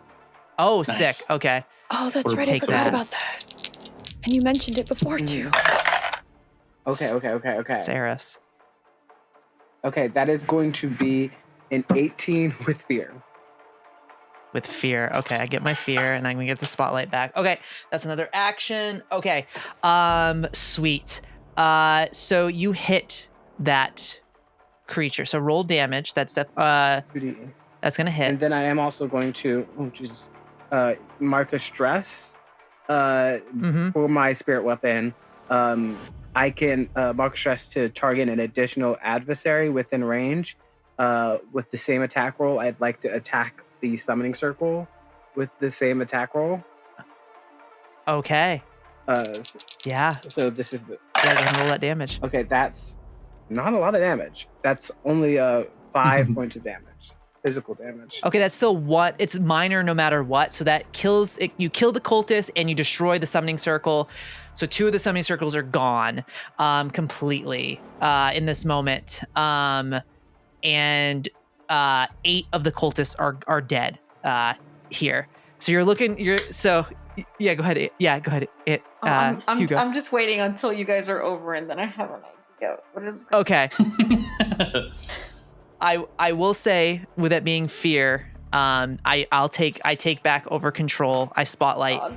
He's gonna continue. I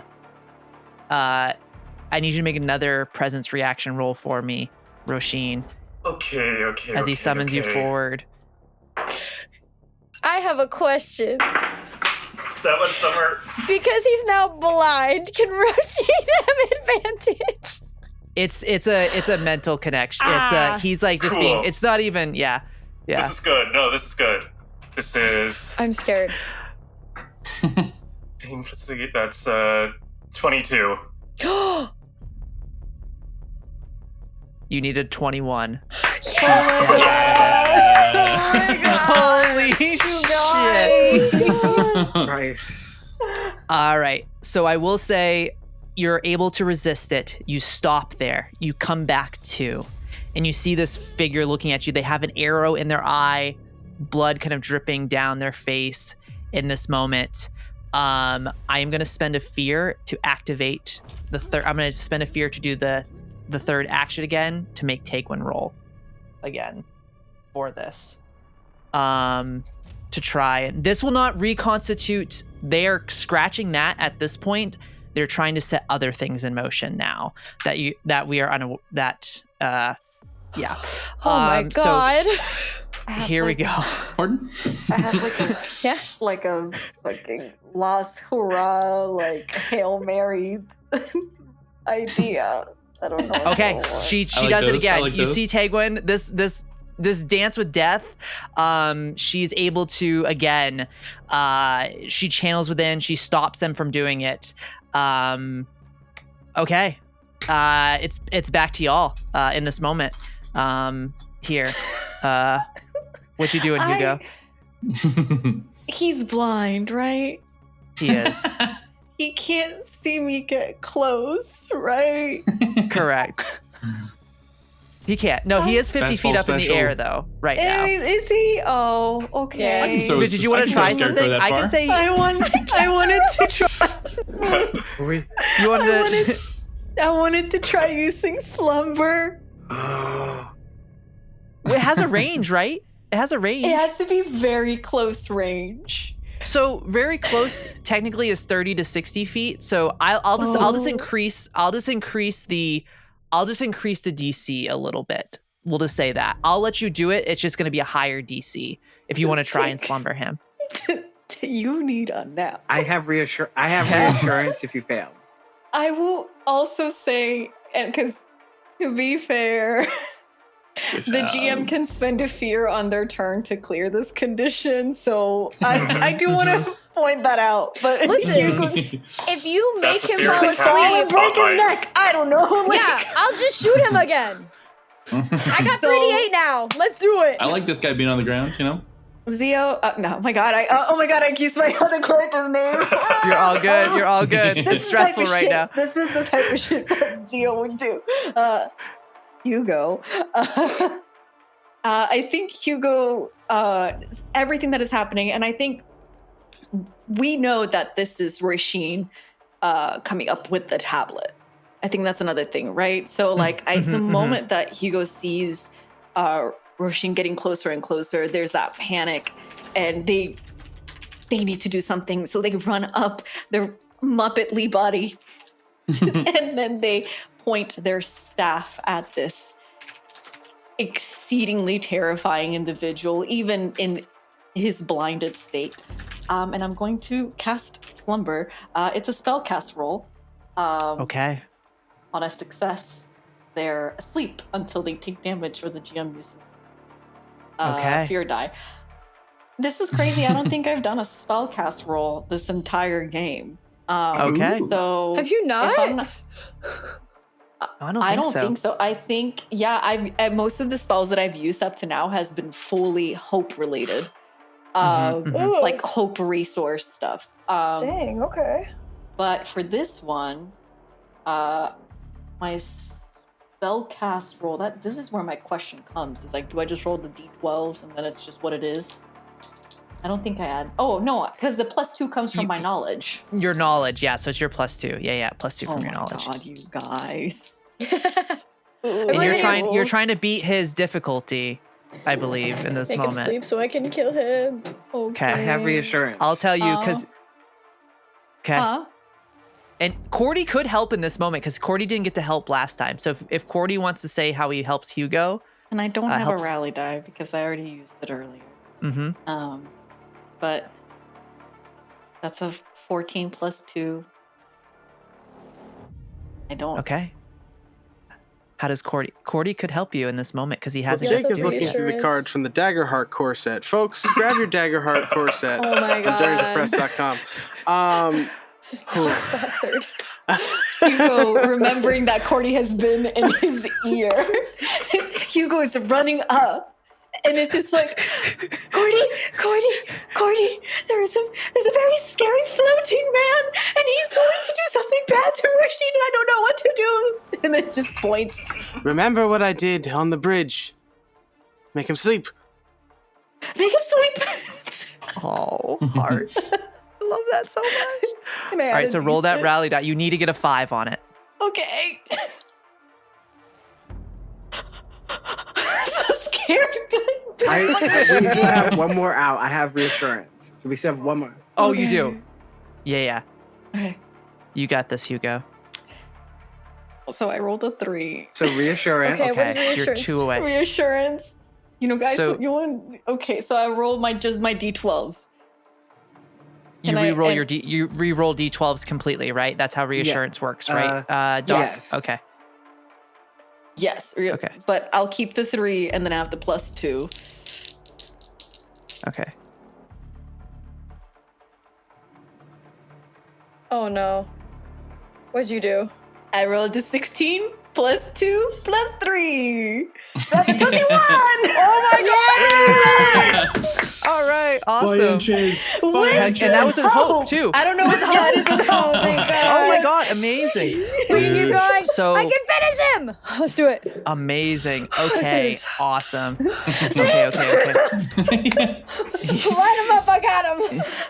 I think in this moment, as you tell you just say go to sleep. You just make him go to sleep. You see as that. I guess what does the energy look like in this moment, Hugo, as you cast this spell here? As you do that. So like I was saying, we've been kind of joking and laughing about this entire situation, us above the table. However, in the throes of this character, Hugo is having a full-blown panic attack. And that's mainly to do because they feel it so intrinsically. And not it is a memory-like feeling. They don't have the sensation to know what this is, but it is a memory-like feeling that this is not me. This is not what I do. I don't run into battle. I don't act upon my feelings. I don't do this. And yet they've been acting upon those feelings. They've been acting upon the need to be present and do something not just for themselves, but for the people around them. And in that moment, they reach out into the network that is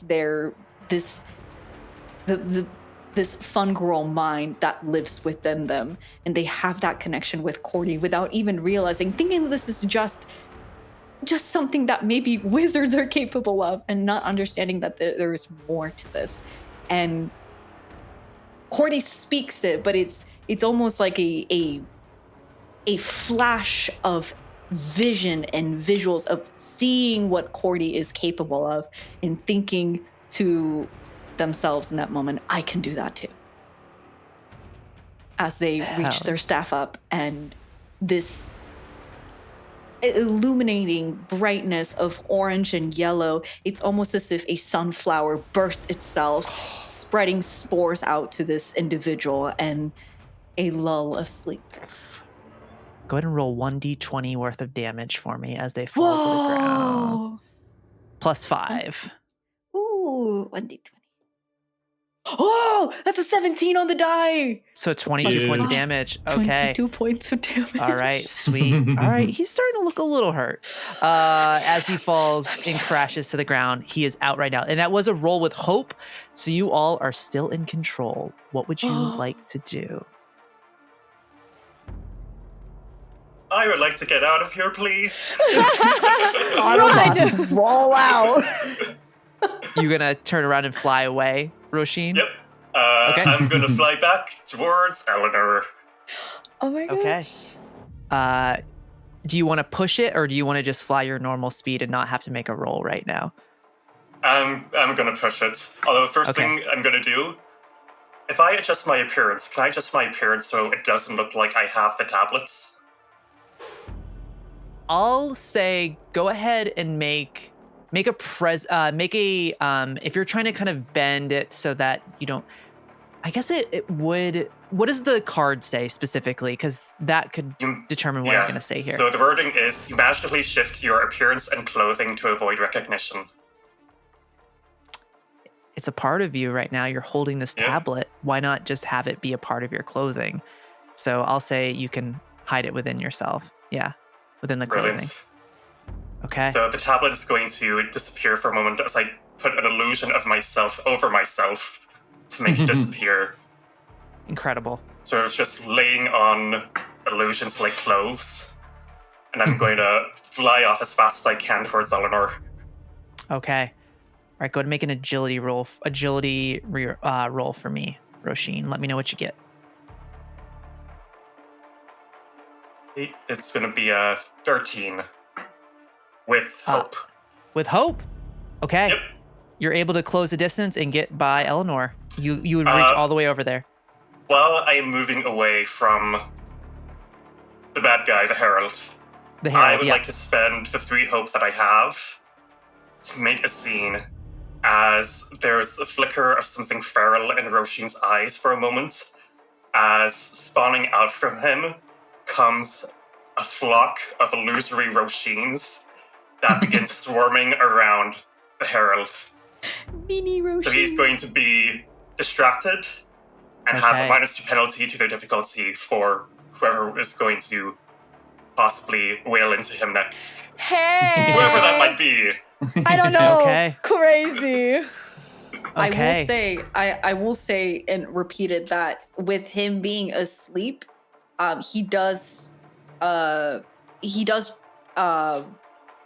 wake up the next time he takes damage. Mm-hmm. Mm-hmm. Okay. So it is. How It is bad is he? Could I mean, do, if I do decently with 3d8? It wouldn't be enough to take him out. No. Okay, I'm gonna just being hold off completely then. upfront. Yeah, I'm going to hold off then. Okay. Do you all want to work on? Do you want to just get the hell out? Do you want to try and take out the rest of the cultists? There's still that. Like, there's still summonings happening. So it's totally up to you what you all would do. You can definitely dip out if you want. It just, if you roll with fear, though, the Herald's probably going to wake back up. That's all I'm saying. I'm just going to be above table on that. What would you like to do?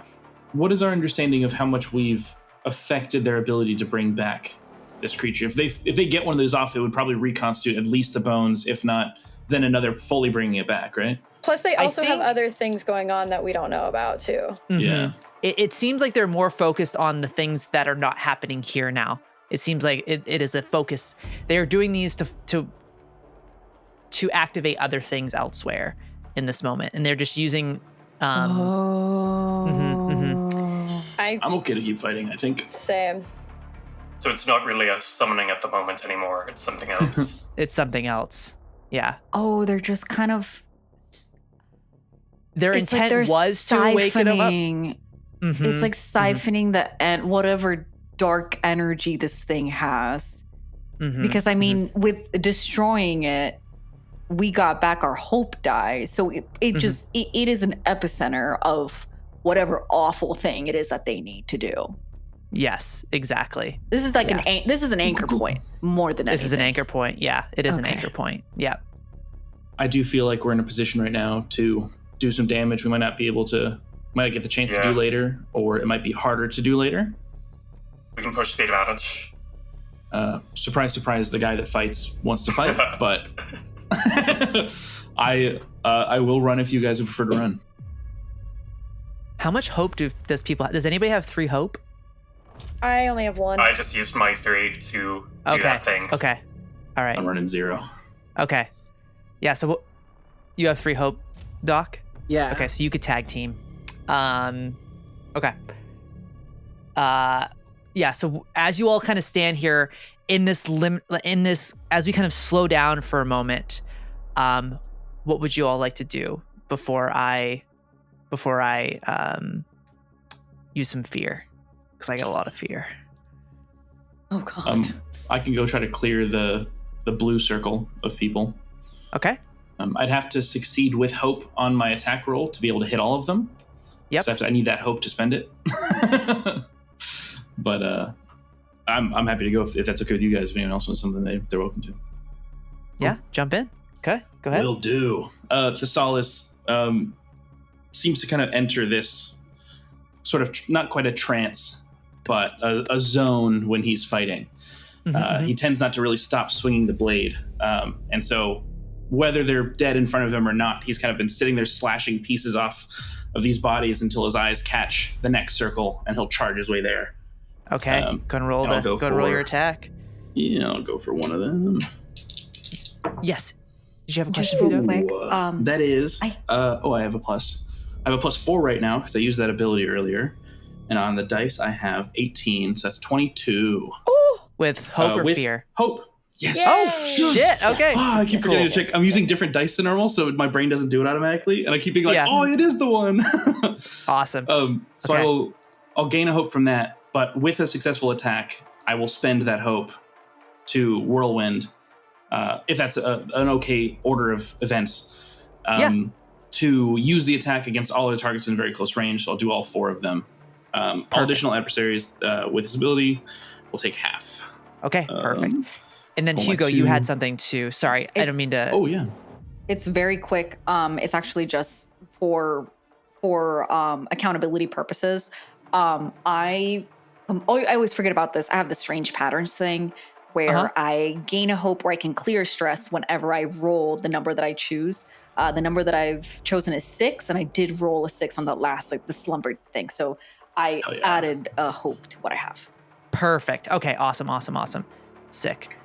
And then Thessalus, how much damage did you do? Yeah. 4 + 1, 5 + 2, 7.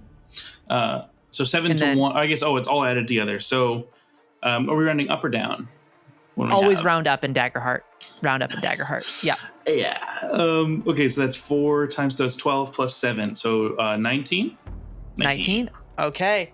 You take down 3 of them in that attack. So what does it look like as you move through? I'm so sorry. I reroll 1s and 2s. There's a 4 and a 1, so I'm going to reroll that 1. Okay. It's another 1. Do I continue reroll them? It says when you roll No, your I damage think it's dice, just you you can get. reroll I think you only just 1s and 2s. reroll. I think Okay, you just cool. reroll the one time and then. That's 19 then. 19. Okay, so you kill 3 of them. Okay, amazing. That's 19 with extra steps. Awesome. Sick. Amazing. So you go through, cut through these enemies one by one.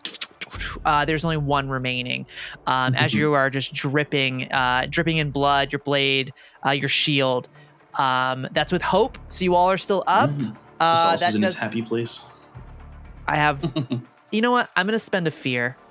Ow! I'm no longer in my happy place. to give myself another roll for Tegwin. So there are 3 circles left. One of them she has to only get a 15 on. The one that Thessalus just wasted a bunch of people, and then the other 2 she has to get a 20 on her roll. So and she already used her rally die. All right, so here we go. So you see Tegwin kind of channeling her energy. Even though she's healed, you can see, every time she does this, she's to get that +7. She's almost vulnerable. She's taken so much stress at this point from doing this as she continues to hold. Just makes it. She got a 20. So she blocks it again. You all are staying stuff's getting lucky. So yeah, Tegwin rolled an 8 and 5 on her die. So All right. It's still y'all's turn. Who wants to jump in next? Because we're still in motion here. Is he still asleep? He is still asleep right now. Okay, Mhm. I'm gonna hold my action then. I can go. Okay. Okay, Doc, what you I'll doing? run up behind Thessalus and I'll do the 1-2 special again. 1-2 special? Yeah. Okay. Okay. Okay. I am not rolling with a D20. Yep, just your D12. Yeah, let me just look if you get hope or fear. I only got a 4, but with hope. So You got a 3 and a 1 on your yes. die? Yes. Reassurance. Use it. Ooh, so Use reroll. reassurance. I'm paying it forward. Okay. Okay. So that is a 10 with fear. Oh no! That misses. I'd rather the That 4. misses.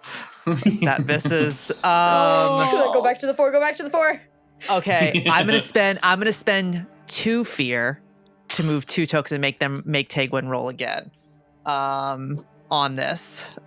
They're trying to get this done. They're trying. Oh my god. Here we go. So Tegwin rolls her dice. 2 of them activate. She rolled a 17. So these 2 activate. Here, this one doesn't. The one where Thessalus is, luckily Thessalus wore down them, so that DC dropped to a 15. That one has not activated, so 2 activate. And you see, as they do, within those circles, as they begin to pulse with energy, you see these apparitions start to form as you see 2 new heralds appear before the circles, disappear. But it seems they have been awoken. 2 more of the heralds for the other titans that exist within the realms of Atalantia. Well, at least it's not 6, guy. It could be worse. It could be worse. I will say it does. As it does that, it saps all the energy from the cultists and they drop. They're gone. They just. I'll take what I can get at this point. Yeah. Okay. That happens. It brings it back to y'all's turn. I'm done. I wanted to take a chance. I'm like, I have so much fear. I'm like, Yeah. yeah. Okay. Use it. I gotta use it. Okay. Amazing. Okay. Y'all are back up now. Only got He's still asleep. 7 fear. He's still asleep. Yep. There's Are 1 the cultist heralds left. here with us? They're not. You saw their bodies, like an apparition of them take they're form. with the other titans. They're somewhere out there at this point. Somewhere in the room. They're somewhere out Okay. there. Gosh, diddly, dang it. At the very least, they're not here to kill us at the I present know, moment. I was thinking that they were That's like what I here, was and I was like, thinking. No. this is a never-ending fight. No, it's not. No, that's This it. is No. combat So the podcast. yeah, so that's it. That's it. No, that's it. They're not here. They're gone. But it absorbs the energy of those cultists and they die. So there is only 1 cultist left, and then the Okay. big guy. So I'm gonna continue to hold my action because even though Elanor is emotional, I don't want to mess anything up with him being asleep. So I'm gonna wait until he wakes up. He's technically there's like 1 more cultist alive, right? Yeah, And but then it's my just him. 3d8 doesn't apply to that cultist. Mm-hmm. It only Oh, yeah, the applies damn- to the herald, and so I Mhm, want to mhm. save it for as long as I can. I'm happy to tackle a cultist, but I also just went. So if anyone else wants to kill that guy, I they're sort of welcome fucked things up just now, so someone else go. Should we try and like capture this guy to interrogate? Which, the herald or the cultist? No, the cultist. No, fuck Okay, I was Herald. gonna say. I don't think Eleanor's gonna let the herald walk out of here Fuck alive. That guy We sucks. don't need to keep him alive. That guy I just like sucks. to remind everyone we don't need to keep him alive. Okay, so let me kill the herald, and then we No, let him talk, but- and then he turns to dust. So I I'm going to, it doesn't, so Slumber doesn't say anything about like how many times I can use it. So I was going to try and use Slumber on the last cultist left. Ooh. Okay. To at least maybe put him to sleep, and maybe we can take him with us to ask questions. Also, I'm so glad that that technically Hugo hasn't killed a single person in this situation. No, you haven't. But I'm just gonna go ahead and slumber that guy, and then Elanor, let it rip. Anyways, let me try this. Okay. Yeah, go ahead. Let me know if it's with hope or fear. It is with hope. Okay. Nice. And it is a 14 plus 2, so it's a 6. Yep, that's going to do it. That's going to go it. They fall asleep. Okay. Last person. They're unconscious. So Hugo points in a very, essentially just with this same bloom that is still, bright, and the sunflower just takes the dust and spreads the spores over in the direction of the other cultist. And then Hugo calls out to Thessalus and Doc and just say, grab him, take him with us, take him with us. Okay. So you hear, do you go and grab him and start running in this moment, Thessalus? Do you grab the cultist? Does Doc grab the cultist? Yeah, I could grab this guy. I imagine you'd be better at grabbing him. I don't know if Thessalus is in a place to hold this guy without killing him, but we're good for now. We'll hold him. If he's mentally in that place. Even if you do kill him, look. Yeah. Hugo will reiterate, don't kill him. We can ask questions. There's also, it is, fighting mindset or whatever. He's going to grab the guy by the throat and kind of the face and stuff, but probably okay for now. Okay. Just grab him just a little jostled. Yeah. There's enough of him. There's enough of him currently there that he's not actually trying to kill this guy right now. He's just not very gentle at the moment. Okay, perfect. So you grab him, you start running. I think Tegwin looks over at Hugo, and will just she'll reach her hand out to you, and she says, "Let's go." And that will be, and then when you get to her, I'll explain what happens. If you decide to, but are you waiting for everybody to get out of here before you take your final shot, Elanor? No, she is too emotionally angry to care about the others. Like, I think this entire time she hid in the shadows predominantly so that way he couldn't find her, and that way she could sort of recreate the way that she took him down once, but it was also so that way she didn't let the others see her cry. It's not pretty. It is, for lack of a better term, it's almost animalistic. Her teeth are gritted, her body is shaking with how tense it is. It's anger in its purest form. Yeah. So as everybody kind of starts to run, like we're seeing this happening in slow motion. The Herald is out. I mean, at this point, everybody's getting the hell out of here. The cultists, you have the cultists taken prisoner. You've stopped the summoning circles, the ones that you have here. Well, there is one technically that's still up, but in this moment, you all are running, right? I think Doc is waiting for Elanor. Doc won't leave Elanor behind. Okay. I'm staying near Elanor as well, just because if Elanor isn't leaving, I might need to do something to get her to leave. Okay. Okay. I think as Hugo, Tegwin, as if you come over to her, she would essentially take your hand and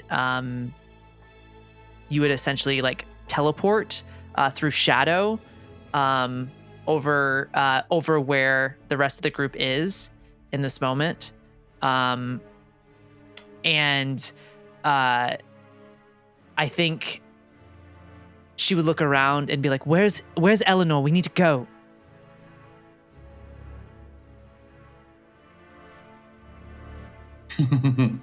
Okay. Elanor, I think, can I see the other side? Can I see the others running up from the other side, or is it just like too much? Okay. Yeah, you would see everybody running past you as like they're getting the hell out of here. You would see Thessalus with the cultists, not very gently, like dragging them along. Amazing. Yeah, so kind of as you see everybody running by, like waiting for you in this moment, we can kind of shift the spotlight over to you, Elanor, in these final moments here. I think the only person that's close enough is Róisín, who sees this pure anger and fear and devastation just radiating from her and her emotions. And she knocks another arrow and she just shoots it, and then almost maybe a little bit too soon after knocks another one and shoots it. Okay. Go ahead and roll your attack, and if it's with fear, he will wake up. Well, I mean, he's gonna wake up. Oh my god, you guys are not gonna. You know what? I'm gonna do this. I'm gonna do it so that Did way you crit everyone at home again? can see it. I can't do it. Not only did I crit, I got 2 12s. Oh, 2 12s? Hell yeah. Oh my god. I am Hell yeah. sending So a that's- picture to that send is to the group hell. chat now. So that is 24 already, Mhm. and then, okay, 24 already. And then and additional then- 3d8. And then you roll your 3d8 again. Yep. Let me grab one more 3d8. And then whatever, and if you have a modifier as well, you'll add that I believe it's. too. I'll get back to my character sheet because I'm on the map right now. You're all good. You're all good. Oh my god. It's +3. Okay, so +3. So you're at 27 so far. So that's 5 + 2 is 7, so 14 plus 3 is 17 points of damage plus the 24. 41. 41 points of damage. Okay. Arrow goes out, hits him. That will wake him up. You see as he's hit with that arrow, he stands up again. You knock another arrow. You gonna fire again? Absolutely. As I he am. stands it. Okay, roll your attack. Ooh, This is like Boromir style. I know, but like better. But better. 12 plus 6 Well, is he's blinded 18 while he's being blocked by machines. plus He is 2 not having a good time. plus 4 from those two things. So that's 18 plus 4 is 22? 22. Is that with hope or fear? It's with hope. I'm gonna spend a fear to take the spotlight because I have lots of fear still. He's gonna walk over to the last summoning circle. Oh. Can he see it? He's blind. That's true. That's true. That's Wait, true. Can I also roll damage should I roll damage You- still or?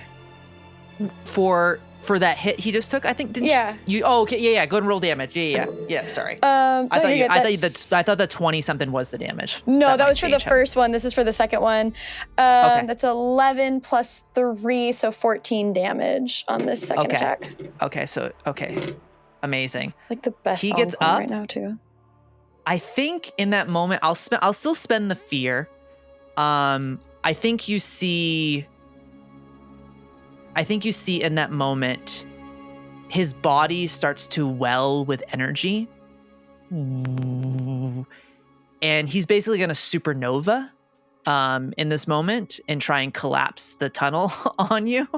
So because you can do this stuff in Daggerheart, you can spend a lot of fear to make crazy stuff happen. I will let you make another shot, Elanor. I'm going to spend the 6 more of my fear to do something crazy right now. Yeah, I'm gonna shoot at him because anger is a great motivator. So Okay. relatable. I also just want to explode when things don't go my way. I swear that these are my actual rolls, you guys. I critted crit again? I got 2 3s. Okay. Okay, so you would have got 3 hope, clear 3 stress as you like feel the stress relief in this moment. I'm sending them so that way everyone at home knows I'm sending all of them pictures so You're they all can verify that I am rolling these. No, you're all good. Oh my you're God. all good. Oh. Incredible. So you hit him again. Go ahead. So that's 20. So is that? Do you still have those 3d8s? Because I do. It doesn't. So that's 24. Go away. I think it only goes if I fail an attack against them or they die, and I haven't done either. So. Okay. Okay. So it's 24. 4, 7, 10. So 34.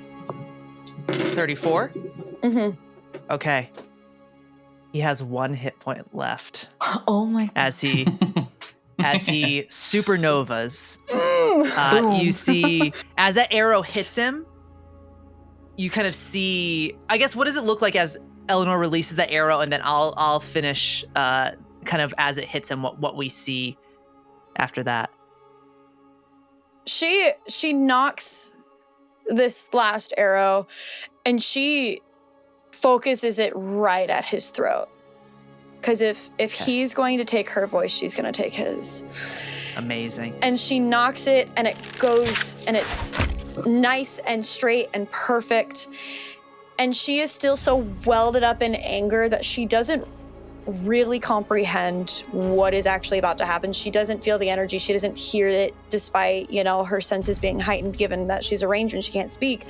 But she is seeing red, essentially. Mm-hmm. And so she goes to knock another arrow.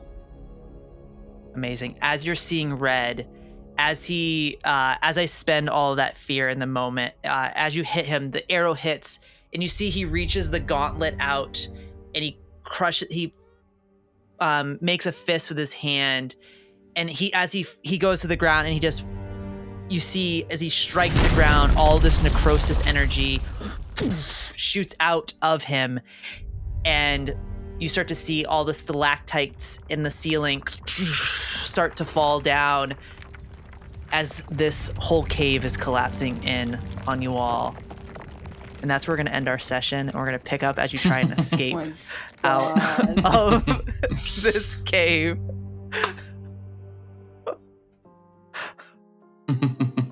Well, if that fight didn't kill us.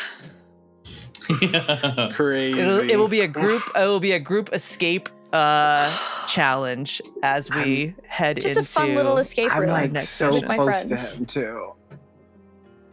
Yeah. Oh, you would have. We're close enough. I stayed behind you- to make sure Elanor didn't. I thought you came up all the way. I didn't. I thought Elanor was close. Where was Elanor in the? I'm on the Eleanor other was side. like, Oh, okay. yeah, Eleanor's on the you're- other side. we're super Eleanor's over with separated. me. Yeah. Yeah. We're on the high ground. Yeah, you're on the high ground. Okay. Yeah, so you would be over Okay. there, like all of you. Yeah, All right. yeah. You would be fine. Okay. So yeah, So that's we where essentially we started running and we met back up. And You met back then the moment Things that we started- kept going, that's when Elanor took the shots, and I'm assuming Róisín and Doc were still waiting. there. Mhm. Got it. In that moment. Oh. But I think you see him like look at you, even though in his blind eyes, he looks right at you, Elanor, as that arrow hits him in that throat. And that's when he goes down and strikes one more time. I'm not going to I fail would with the say- next one. Yeah. I don't think we can allow you to do another one. Oh, I didn't Do you mean wanna- the next one as in this guy. Or as in like the next arrow against this guy. I meant against the next person from my backstory. Let's go. Amazing. But I think, yeah, knowing that his time was over, releasing that energy, that was a baller ass move, Doc. With that so freaking, Crazy. that was insane. Amazing. But yeah, I have no fear, so I just spent it all in that last little moment. Nice. Elanor, you took down Lord Grimwald. What was his name? Lord Oh, Grimwald. he sounds like a bitch. Grimwald. Yeah. Yeah. Who is the homie from my backstory? So you said Lord Seemed like a homie. Farquaad? Well, he's the homie who's dead now. Well, Yeah. Except I didn't get to kill him. let me implode, actually. That Yeah. one hit point. I'm not sleeping tonight. I'm gonna stay up. I'm sorry. angrily I'm staring. sorry. Yeah. This sore loser really said, boom. He said, I'm not letting you have this. Yeah. Boom. Yeah. Yeah. Sorry. I'm trying to play my villains to be Actually, a little bit more, bye. just a-holes. So, I love Oh, it. I love letting you play a-hole characters. It's my favorite. yeah. Yeah. But awesome, y'all. Well, that is episode 6 of The Last Arcanist. Thank you, everybody, for tuning in. We got more episodes on the way.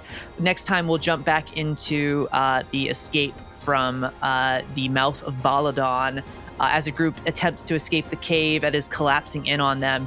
And also jump back over to Cordy, back at the Maruk Outpost as we kind of deal with the ramifications of that attack from the creature.